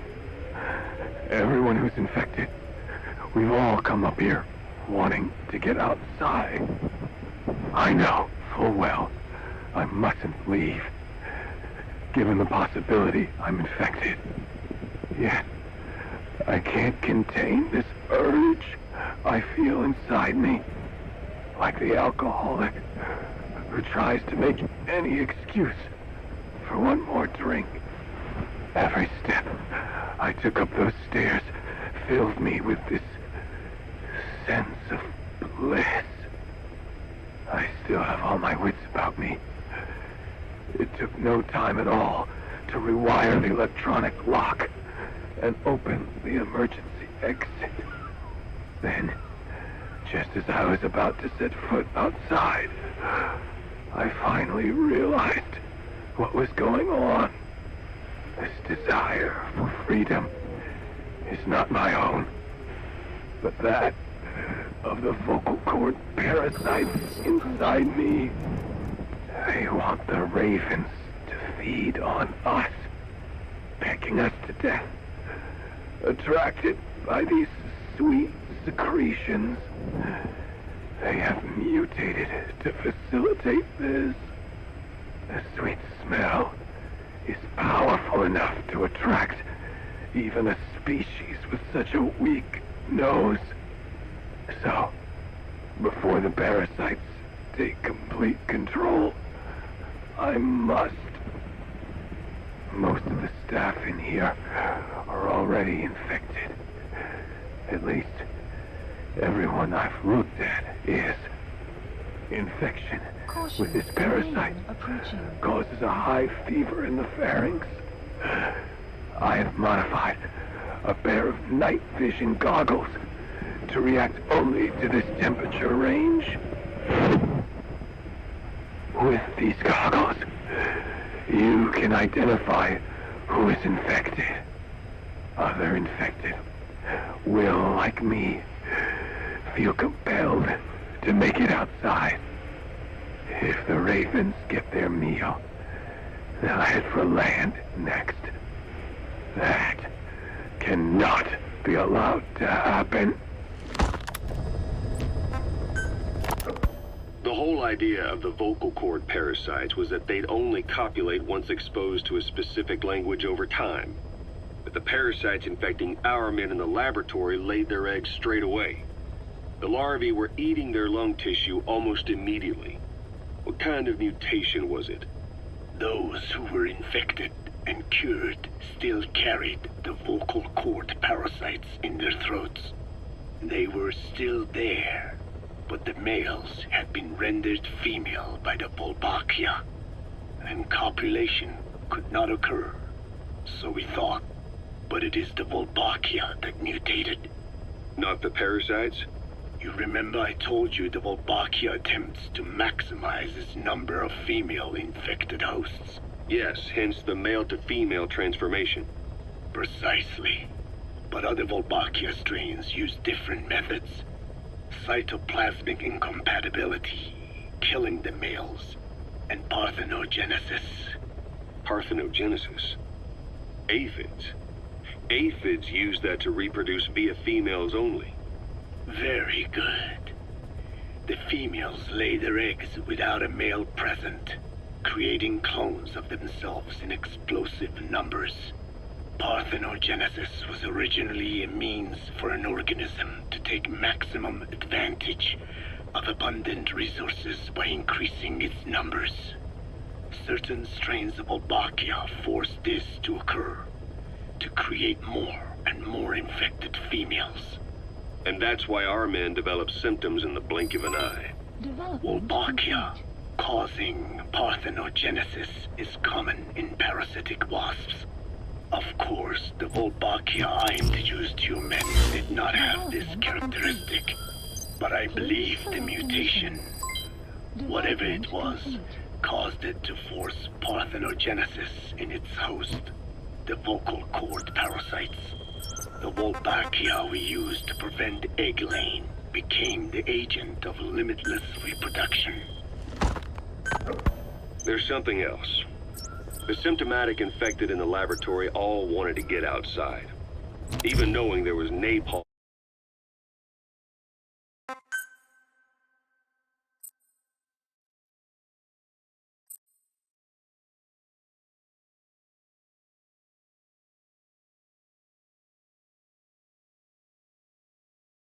Waiting for them out there. You said the parasites made them act that way, but parasites controlling humans. Is it possible? Parasites altering the host's behavior is a common occurrence in the world of nature. Long ago, the vocal cord parasites had this ability. But even I never foresaw it might control humans. Until I heard the things your man said. You mean the researcher on the top floor? The bit about, I'm not a snail. Yes. Among parasitic worms, there is a genus called Leucochloridium that uses snails as intermediary hosts. As you know, snails prefer dark, gloomy environments. But once parasitized by Leucochloridium, they desire to be in the light. And that is not all. The parasitic worms thrust themselves into the snail's antennae, making them swell to abnormal size. The snail, meanwhile, frantically wiggles its antennae as the parasites squirm inside. The swollen, wriggling antennae soon resemble caterpillars. I don't get it. It is so they can be eaten by birds. Leucochloridium needs a bird as its definitive host. To breed, they require their snail host to be snapped up by a predator. So they make the humble snail appear to be a delicious caterpillar and lead it to somewhere in open sight. So you mean the staff trying to get outside was so the birds could pick at them. The parasites altered their mental state, making them crave higher places and to be outdoors. I can only surmise that both the Wolbachia and the parasites mutated before the ancestors of the vocal cord parasites infected humans. Their hosts were birds. What we saw in the laboratory was some throwback to that time. The parasites attempting to make birds their intermediary hosts. It sounds insane. A praying mantis that is host to a parasitic hairworm will dive into water and drown itself, just so the hairworm can lay its eggs in water. Rats infected with Toxoplasma gondii lose their instinctive caution and run right up to cats. Just some of the many ways parasites control the host. But we're humans. Surely our minds are too complex for that. I thought just the same. Free will is what makes us human, so it never occurred to me that the parasites could be controlling the symptomatic. But the mood, the will of a person can be easily affected by the balance of their cerebral substances. Take the toxoplasma I mentioned. It does infect humans, and it is thought the infected develop a more reckless attitude. But to think that mutations occurred in both the Wolbachia and its parasite hosts. Your observation is most apt. Both mutations occurring at once indicates the presence of a powerful mutagen. I see. Keep working on narrowing down what it was. I want to thank you, Code Talker. Your pinpointing the cause of the vocal cord parasite's mutation enabled us to purge an enemy from Mother Base. You mean that scientist? Yeah, I was convinced he betrayed us, but I was wrong. He was never on our side to begin with, so ultimately there was no traitor among us. And yet I made everyone distrustful with my talk of spies, the end result being men turning on each other in the laboratory. You must not blame yourself. They were all infected with the mutated strain. The outcome would have been the same. You know, we defeated Skullface, but it didn't lessen our pain. It's a pain we'll never be rid of. I see that now, but I thought I could burn it away. In the end, all I burned was our own men. Infectious diseases, parasites. Please Without such foreign enemies, the immune system will start attacking the body, developing allergies and autoimmune diseases. The same is true of organizations. You're right. But I do not deserve to rebuke you. My desire to retaliate against the English language is what attracted me to the vocal cord parasites in the first place. Had it not been for that, I would never have been used by Skullface. We both allowed revenge to crawl into our minds and lay its eggs. Sahelanthropus will unleash that thirst onto the future. How long are we going to be tormented by what he left behind? There is no choice but to live with that pain. Be symbiotic with our vengeful nature.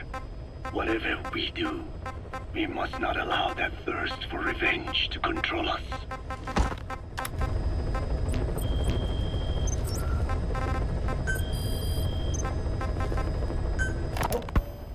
I have spoken enough.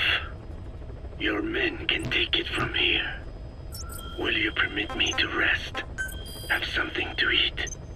I thought you don't eat. I can subsist without food.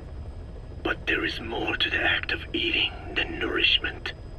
We receive nature's blessings, and we affirm our part in it. And in doing so, we express our gratitude. Sorry, it's, hearing you say you don't need to eat and that you're part of nature in the same breath. Anyway, what can we get you? Not exactly a five-star restaurant, but the kitchen's used to serving a lot of different appetites. Hamburgers. Hamburgers? Even we Dinne have become Americanized. I eat them often back home. And you just can't let them go. Well, as far as symbols of the American Empire go, hamburgers are pretty good. The victory of capitalism. Your people suffered so much at the hands of America. And you asked for hamburgers. We have suffered more than you can know. But I do not see hamburgers as an accomplice. A single dish, providing a balanced helping of nature's blessings. Meat, grain, and vegetable. How could anyone hate such a magnificent thing? Says the guy who can survive on photosynthesis. Balance has nothing to do with it. You just like a good burger. That is also true. Be warned, though. I have very high standards. Don't worry. I do too. All right then. One good old-fashioned all-American icon coming up. I look forward to it.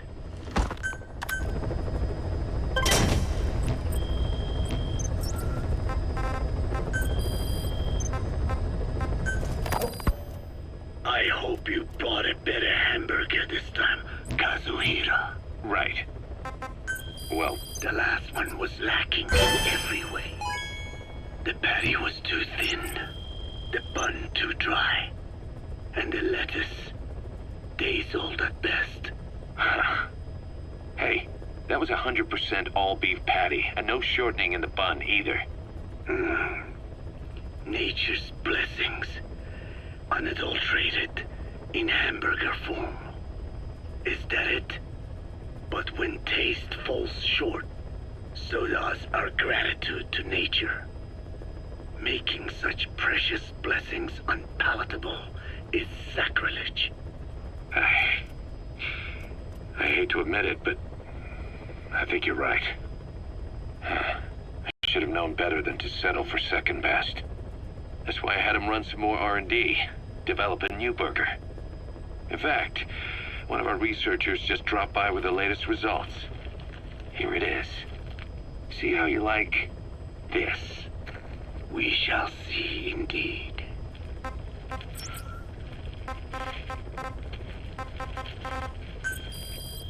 I thank you for this bounty, Mother Earth. So, what's the verdict? Not bad. And? But it does not hold a candle to what I ate back home. Everyone's a critic. Damn it. I was sure the Kobe beef, but maybe we didn't have enough. If we had any more, we're cutting into our profits. Profits? We'll be taking a loss on every unit. What are you talking about? Huh? Oh, anyway, I'll be back with another round of product. I will be waiting. Did you say product? Feeling hungry, old timer? Old timer. I do not get hungry, no. But you have a new hamburger? Well, you guessed it. And this time we used lamb. Lamb? You're not a lamb kind of guy? A hamburger is made of beef. Who ever heard of a hamburger without beef? Yeah, but we gotta stay fresh, stand out from our competition. You're what? Just give it a try. If you say so.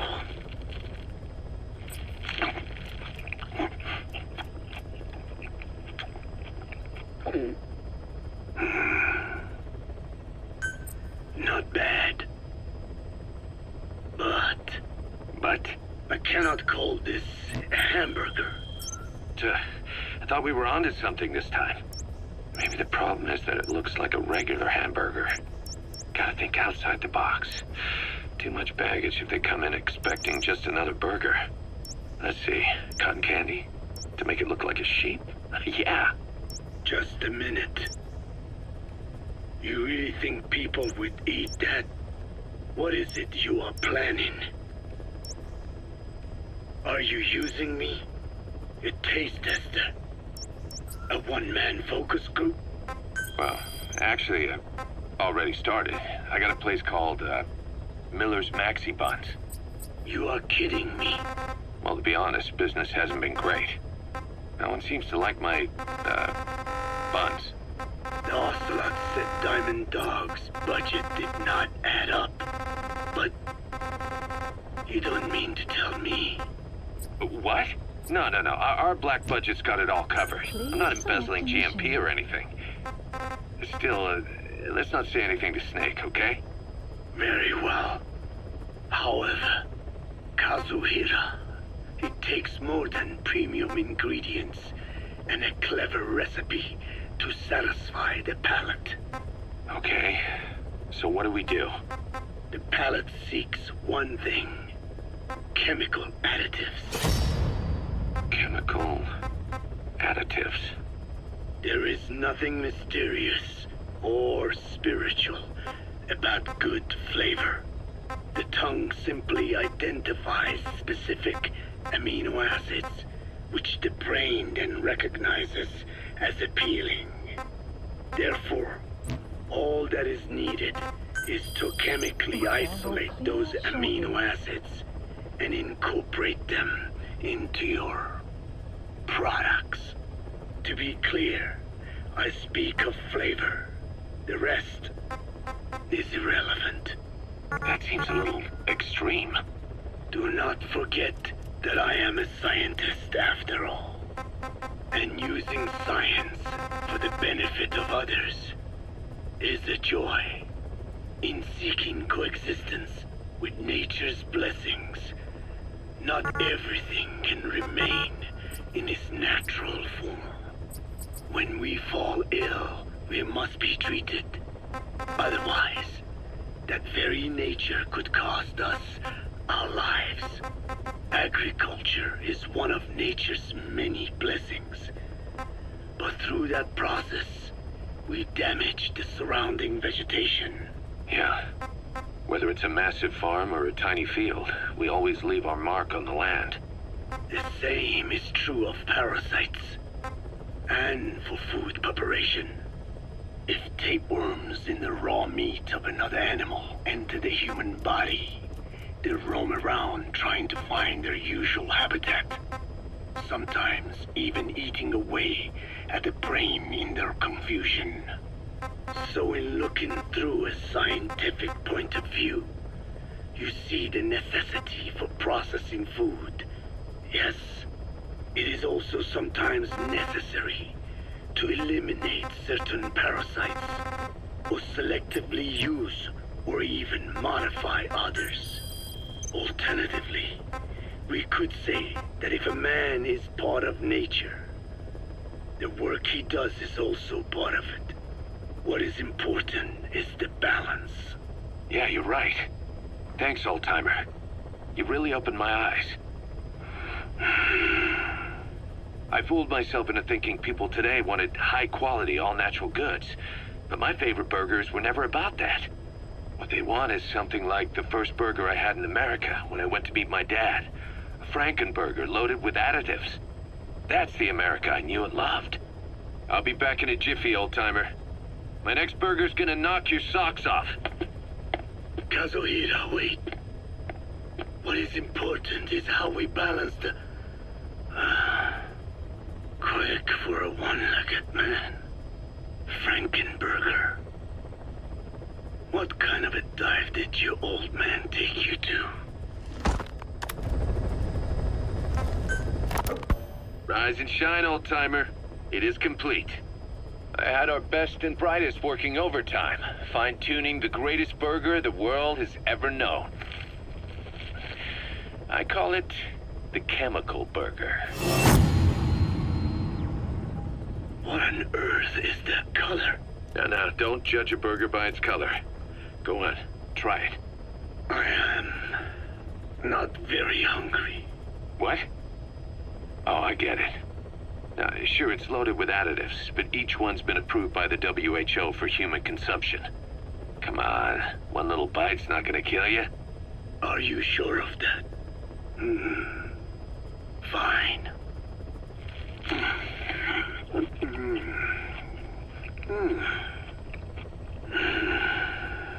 Well, what do you think? It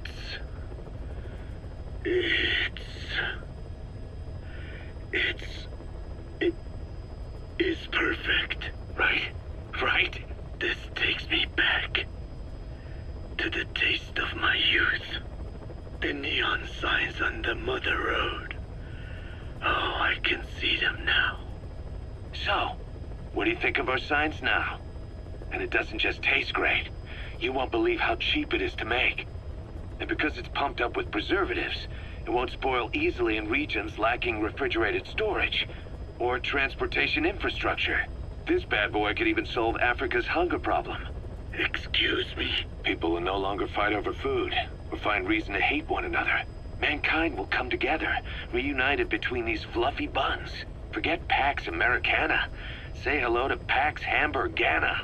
Pax Hamburgana. Skullface thought that destruction was the way to free the peoples of the world from American imperialism. But this is different.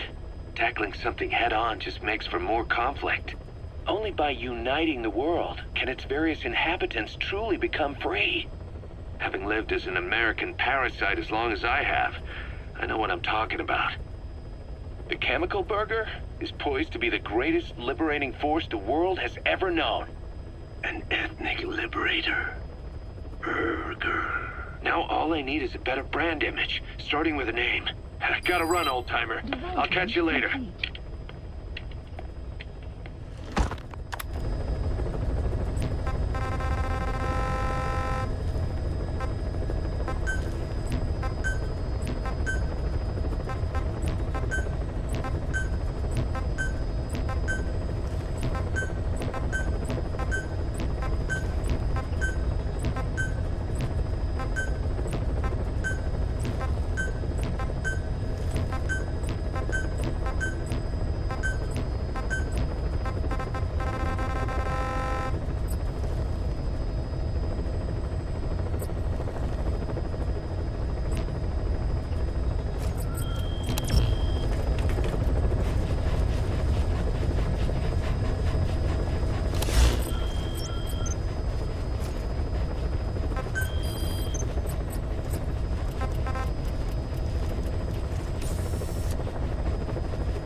Please select a landing zone.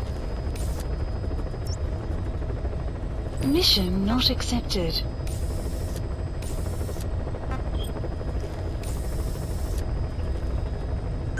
Please select a landing zone.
to me! Snake!